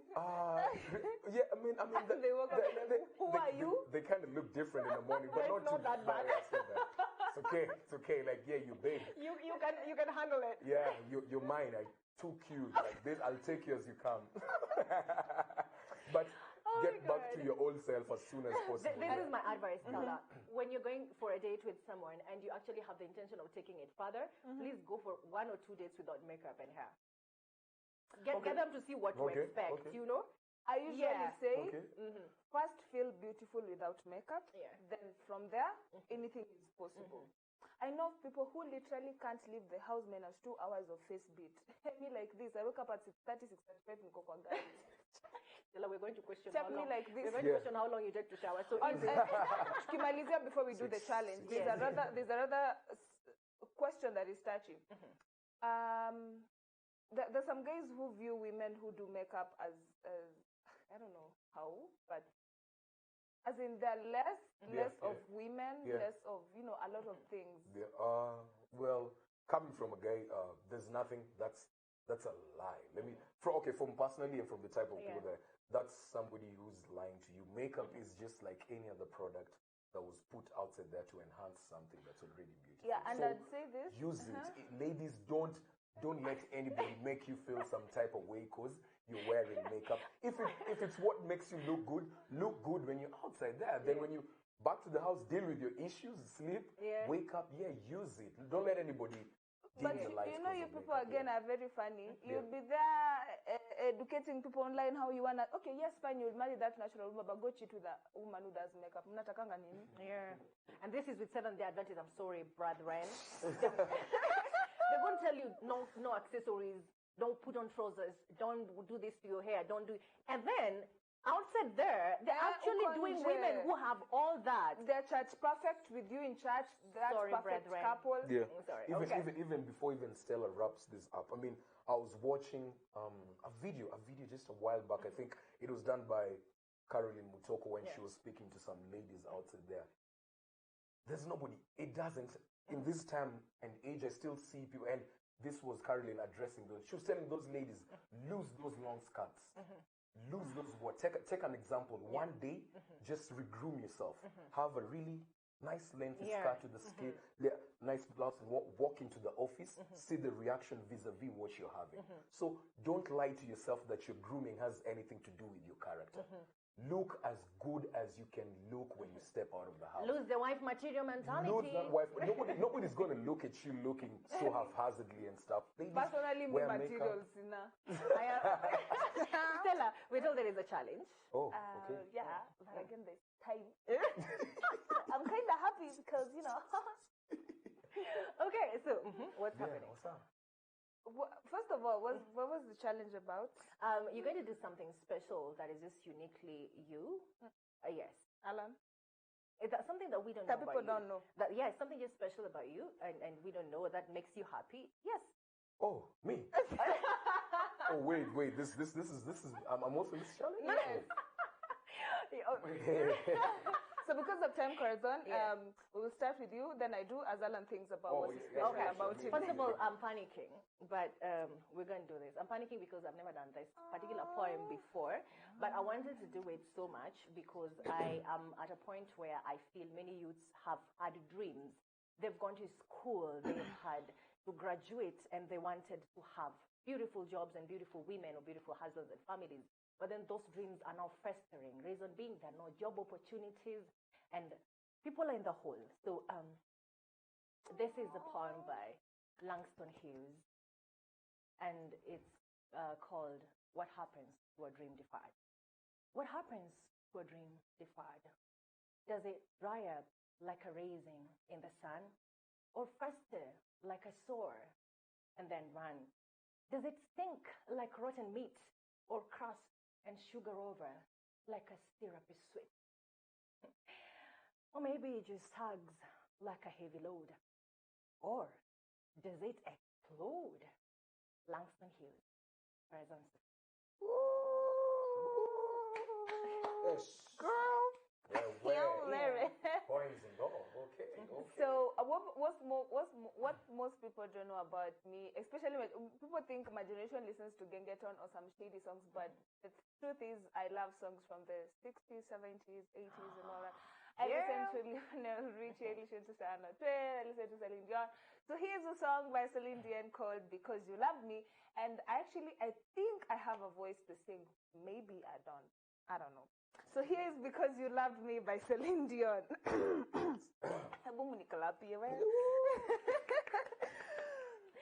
For all the times you stood by me, for all the truth that you made me see, for all the joy you brought to my life, for all the wrong that you made right, for every dream you made come true, for all the love I found in you.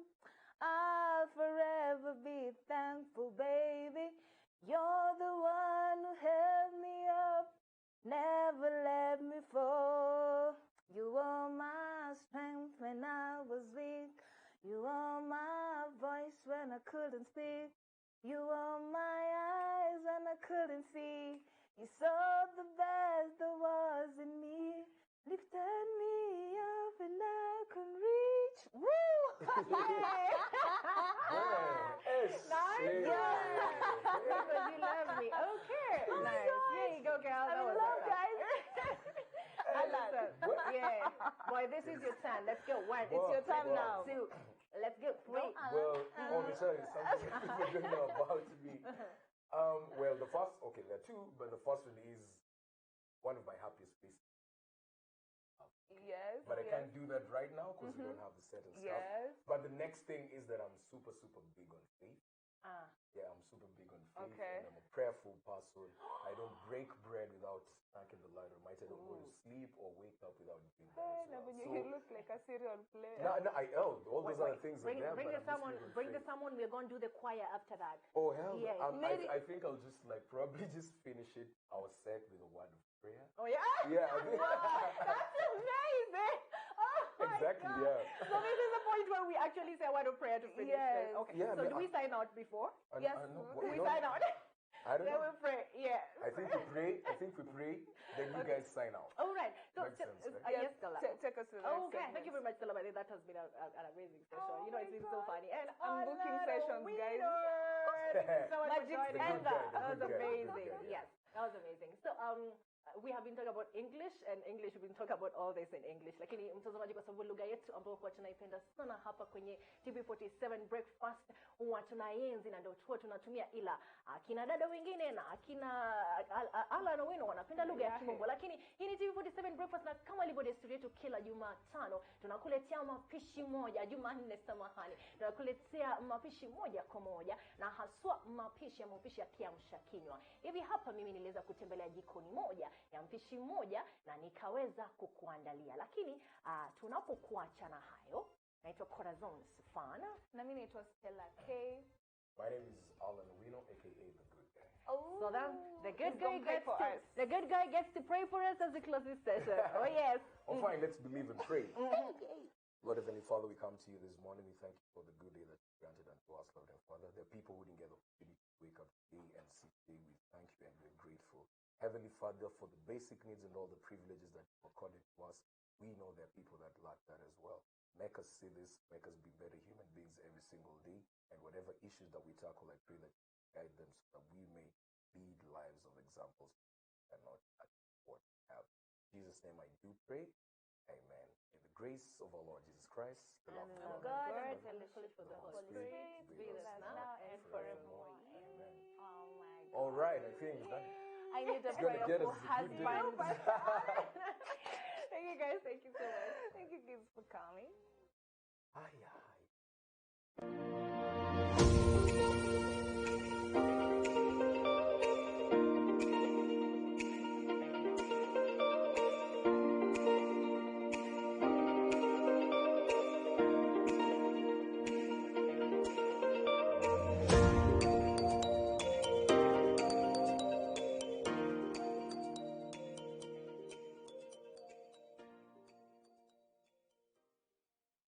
Mtazamaji, tumefika kwenye jikoni tena. Ni siku ya Jumanne na tuko naye Chef Damaris Wamboi, na kama ilivyo desturi yetu tunakutayarishia chakula ambacho wewe unaweza kukitayarisha nyumbani pale ambapo upo na kiamsha kinywa. Kwa lugha ya Kimombo tunasema ni breakfast. Karibu sana Chef Damaris Wamboi. Thank you for hosting me. Welcome along, and thank you for getting us into your kitchen at home. This is lovely. The sukuma wiki in the background. This is really amazing. So what are we preparing? Welcome to my kitchen. I'm Damaris Wamboi. Today I'll be your chef. We are preparing breakfast. We'll have Spanish omelette, which you can get at home, mayai, to nyanya, onion, hivi. Then we'll do striped sausages.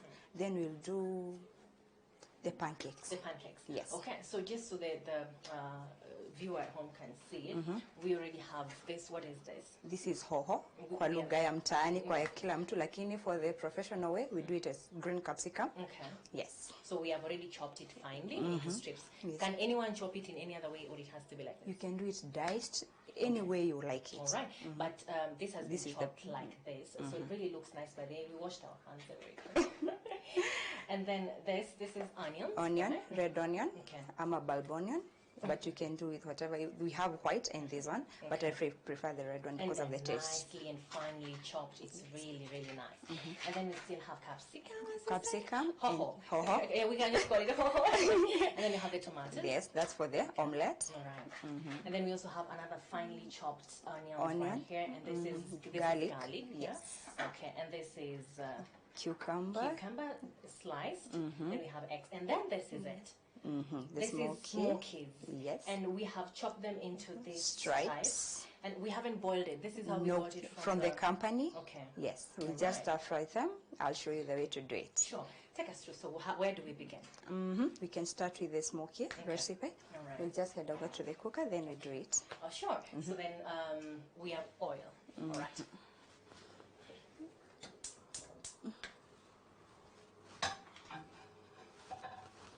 I'll start with my oil. Okay. So we have preheated the pan. Yes, we have to preheat it first. Okay. Then we put on our oil. Ive kidogo kwa lugha ya mtaani. Ni sawa basi. Chemsha mafuta kidogo. So that is like 2 spoons of oil. Yes. Okay. I can hold this. Then we give it like just a minute to heat it up. Then from there. All right. So the smokies, when you're getting them striped, so what exactly are we going to do? Are we going to deep fry it? Are we going to just shallow fry them for 2 or 3 minutes. Okay. Then from there we'll add in our onions. We don't have to takizive ile kabisa. We want to grasp their taste. Then from there we'll add in our tomato paste, salt, and all. We already seasons. have tomato paste right here. And what is this? This is cinnamon for our pancakes. Okay, for the flavor later. Yes. All right. So as that heats up and as it gets the heat that is needed, you said your company is called Damian Delicacies. Damian Delicacies. Yes. Hey, nakwambia. Okay. So from here our hands are very clean. Okay. But you can use gloves. But because you are doing homely thing, okay. Si lazima tushinde tukitumia gloves. So we put in our smokies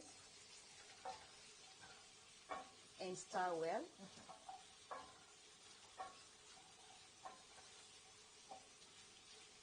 So it wasn't much oil actually. No. It was just 2 spoons of oil and it just to prevent the pan from sticking. The pan from burning. Yes. From burning. Yes. Okay. You give it some time. 2, 3, 4 minutes. And I think this is really nice because normally everyone is used to boiling the smoke. Boiling, then deep frying, you know, the whole smoking. Yes. Kids will love it. Kids really love it. Especially for those who kids don't like eating. Yeah. This is a new recipe for them. You make it more flavory, Yes. make it more colorful. And that's the essence of cooking, literally. Yes. Okay. So naona moto wetu iko medium kabisa. Okay. You make sure you stir so that it doesn't stick from the bottom. Okay. So for how many minutes do we stir? At most, you do at 3 minutes. Okay. Then from there, you get your onions. How do we know it's ready after the 3 minutes? Ama ikishashika moto. Ikishashika tu moto. Ukiona pani yako inshaanza kushika, you know it's ready. Okay. But you just only get the flavor, they are smoky. That's all that we need. Then we get our onions. You sprinkle. You can just put zote. All of it. Wow. Yes. All of it. I use 3 pieces. For pre-bulbed. Yes. Okay. Then you strip them like that. Then you stir.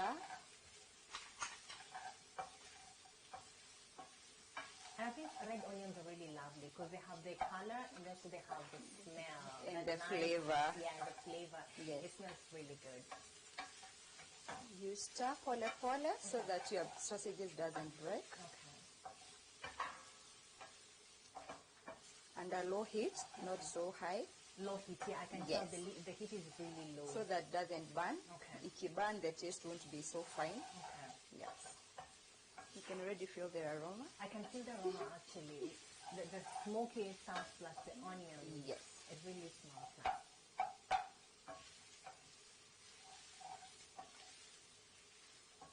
You give it around 3 minutes again so that the onion, the taste yote inatolewa. Okay. Yes. We're looking for the flavor Yes. and the aroma of the onions, the fried onions. Okay. have you increased the heat a little? No, you may reduce kidogo. Okay, so that it doesn't burn. It doesn't burn and it cooks well. Okay. Yes, pole pole. All right, so we are preparing smoky strips. Yes. And we're with Chef Wamboy, Damaris herself. Yes. So we already have the smoky strips. We have put the onion strips also together. Yes. 3 minutes At preheating. most. And then 3 minutes with the smoky inside the oil. All right. Uh-huh. Then where do we go to next? Then these are for the smoky too. After we are done. Alright. Then for the meantime, we can just be Preparing for the pancakes. Yes, for the So, pancakes. no, pancakes are an amazing breakfast. But the problem and the challenge is it's not easy to get it fluffy and soft. There's so many people who for years have been trying to prepare pancakes, and the only thing they achieve is that they look pan-like. They're just And they're plain. brown, you Yes. know, but then the fluffy soft. What is the secret? What is it that you should always do if you want the fluffy, soft, and spongy pancake? First, the ingredients. You must get the measurements right. If you overdo one, flat taste. Okay. So you have to get the measurement right. Then another thing, you don't overmix. If you overmix, the taste goes flat again. So you have to do minimal. You don't overdo it. You don't underdo it. You have to get it right. Yes. That means you have to make pancakes over and over again until you get to the Make it, perfect. yes. Okay. Back to my smokies. They're almost burning. I can help start, right? Or I can help with it actually. What do you want to do? This would be okay because you're right So, there. So what do I do? Do I break eggs? Yes, you break eggs. Okay. I do that soy sauce. Oh, that is soy sauce. Yes. How soy much of sauce. the soy sauce have you added? Just a little. Just a little. Like a spoon? Like a spoon, yes. Okay. Then I do my tomato paste. That is also like a tablespoon? A tablespoon of it. The tomato paste? Yes. Okay. You stir well. And the aroma is amazing. It's so amazing. I actually feel like asking for a piece right now already. It's really amazing. So there we are. You make sure each and every corner gets a touch of it. Okay. Yes. Then from And babies will love that. Yes. Babies would You love add that. this. Okay, so we add our whole. And it's bringing in a green color to Yes. it as well. And then So we it's really don't overcook them for the health benefits. Yes. Yes. Whoops. They don't even look like smokies anymore. They just look like little pieces of meat. Yes, and you can just have them as a meal, a main meal with rice, ugali, chapati, whatever you like.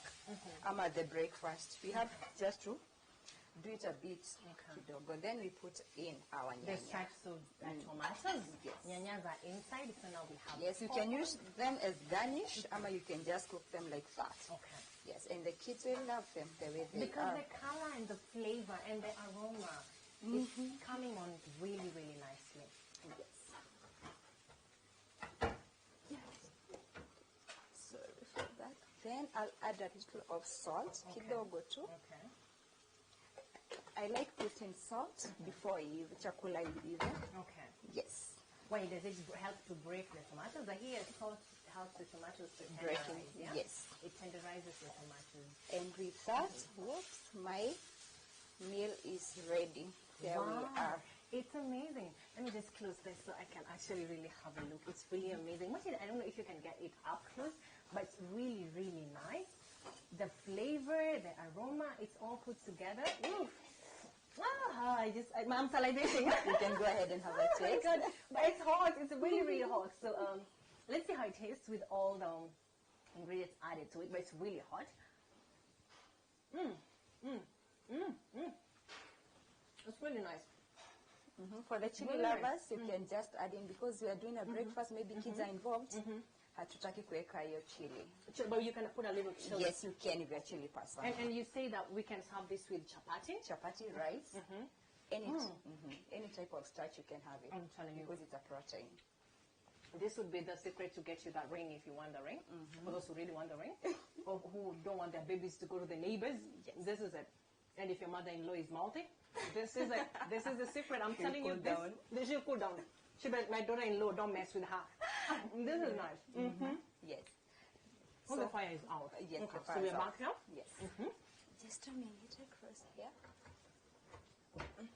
So So next, let's do the pancakes. The pancakes. And I'm going to pay attention for you on your behalf.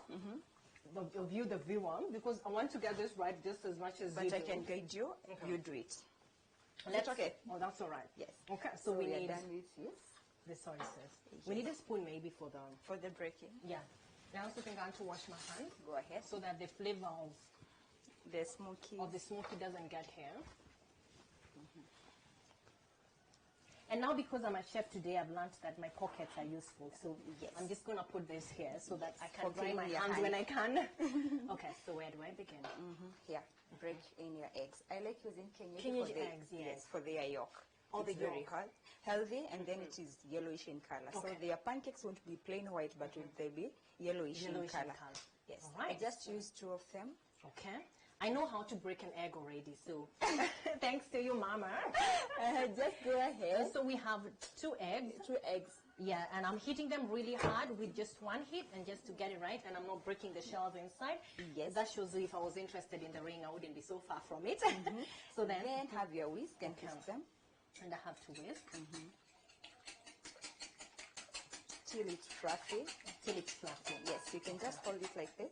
All right. Oh, yeah, this is how you chefs hold it. Yes. But I think it's easier for me the other way. No, we prefer that way. Okay. Is this all right still? I mean, it's not this, but it's something like that. Is this okay? Yes. Okay. This is actually better, actually. It's lighter like this. Am I closer to the result? Almost there. Okay. I can help you out, then I show you. Like that. Like that. Oh yeah, until it's bubbling, and that gives it the air inside. This air is going to give us the fluffiness. I have an idea. I have an idea about That's fluffiness. How it's supposed to be. Oh yeah, so it's like that. Let me just try that again. You slanted it, and that I think made it easier. The air whisks in it. The whisking actually puts the air inside.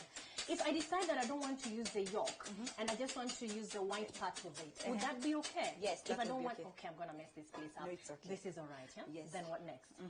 You scoop 2 tablespoons. 2 tablespoons of oil. Okay, like this. One, and like that. Yes. There's a temptation to do more, I know, but I'm not. Depends with the person. Personally, I don't like more. Okay. Yes. So then I'm again gonna whisk it. I'm going to whisk it the right way. Whisk it, and I'm not going to get messy. The temptation is real, but my God, it's okay. Okay, let me just do this. Yes. You got it right. I got it right. Yes. So you can see it has air bubbles inside, and this is what's going to give it the fluffiness. Yes, when you're biting your pancake, you'll feel the bubbles in your mouth as you're chewing. And it's soft. Yes. Okay, so is this enough? That's enough. Okay. Then from there, we do our cinnamon. Yes. All right. We can do vanilla essence, banana, any flavor you like. Lemon. All right. You just grate it ata your maji yake, unafinyilia. Whatever you have at home. Okay. Yes. So and this is according to my flavor because I don't want really so much of it. Would that be enough? Yes. Okay. Then again, I whisk it. You just adjust to your flavor. That is. Okay.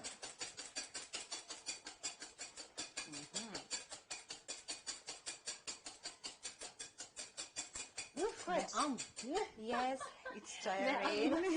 This is what mommy is going to the kitchen, babies. You need to make over it. Husbands, not so sure about that. We will ask.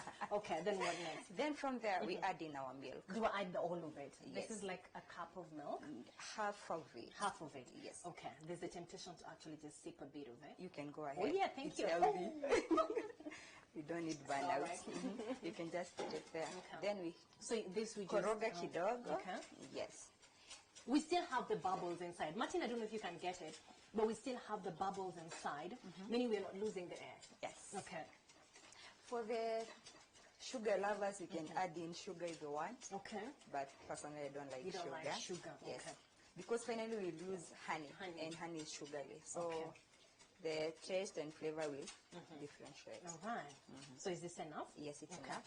Then we add in this. Yes. How much of this should I add? Because when you add too much, it's going to be hard. So what do I do? You can just cook with kijiko. Okay. Yes. ilikuwa nimeshiftiwa. Or you sift it? Yes. Sift it, how do you sift? Do you use a kichungi? A kichungi. Kwa wapi nimeka chupa? It's okay. Yes. I All used of this. Yes. Oh yeah. So let's just do an example. Yes. If I have it like this and I want sifted, I do this. Yes. And then you come here, just like that. And if I wanted to use sugar, and can I also sift the sugar? Yes, you So can. that it comes out fine. Finely. So whatever flour I'm using, I need to sift it so that Yes, I have the because it fineness. has impurities zingine ziko nazo. So okay. the impurities will be left on Over your here. side. All right. So this is already sifted. Already sifted. So how many spoons of this? Just like 5. Okay. Full. Okay. 2, 3, 4, and 5. 5. Okay. Then you whisk pole pole. I whisk pole pole. Yes. This Yes. is slow enough? Can I get now? Yes. Okay. As you continue. Okay. Yes. So that I can get it all mixed in. And I don't want the flour on this side. Yes. So you say that if I, by any chance, whisk too much, there's a problem. Yes. What's the problem with that? Yeah, the flour, can I say the flour? No.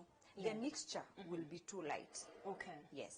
If you underdo it, it will be too hard again. Okay. But you want that consistency whereby it won't be hard when you're doing it. Okay. Kwa moto. Okay. Yes. So is this the right way? Yes. Make sure you grab all the All corners. the corners so there's no Yes. waste? As you continue. Okay. You preheat our pan?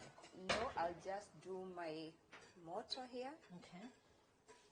So I shouldn't do too much and I shouldn't underdo it. Yes, yes. Is this enough? How do I know that I have done enough? You look at your constituency. Okay. You can add a little bit of flour. So that it's, what am I looking to achieve when I'm adding flour? Oh, that's running. Yes, it's that running. is running. And I don't want it running. Okay. So just one more spoon. Okay. Yes. Like that. Like that. Okay. Yes, that's what we want. Oh yeah. You see, it's a bit So there's a thicker. difference. Also, it's thicker. Yes. Okay. From there, I I'll still get get my it. pan heating. At least everyone can get unga from home. Yeah, eggs. everything we've used here. Yes. Actually, and the whisks are available everywhere, really. You can use Nowadays, a mwiko. You can use a mwiko or a spoon. Or a spoon, but we prefer the mwikos because haitagwara ukuta ya okay. sufuria kama unatumia sufuria. Yeah. Yes. Okay. We prefer the it's- mwikos. So this is ready. Yes. What are we going to use this? This one, it helps you to scoop the Oh, unga okay. and avoid spilling. You can see here, it has a sharp edge Okay. which helps you strip Alright, over. okay. Now, here we are. I'll just get a spoon, which will help me pour out my oil kidogo kwa pan so that the pan doesn't It doesn't stick. dry. It's not Yes. sticky. And Just a we've- little bit of it. And we've learned over and over again that pancakes don't even need much oil. No, because first tulieka hapa ndani. Yes, so tukieka pizza. Or we can put this is ready. Be very careful. I might finish all this. It's okay, go ahead. Then you don't need a lot of heat. You need very low heat. Yes, for that. very low heat. Then our whisk imemaliza kazi.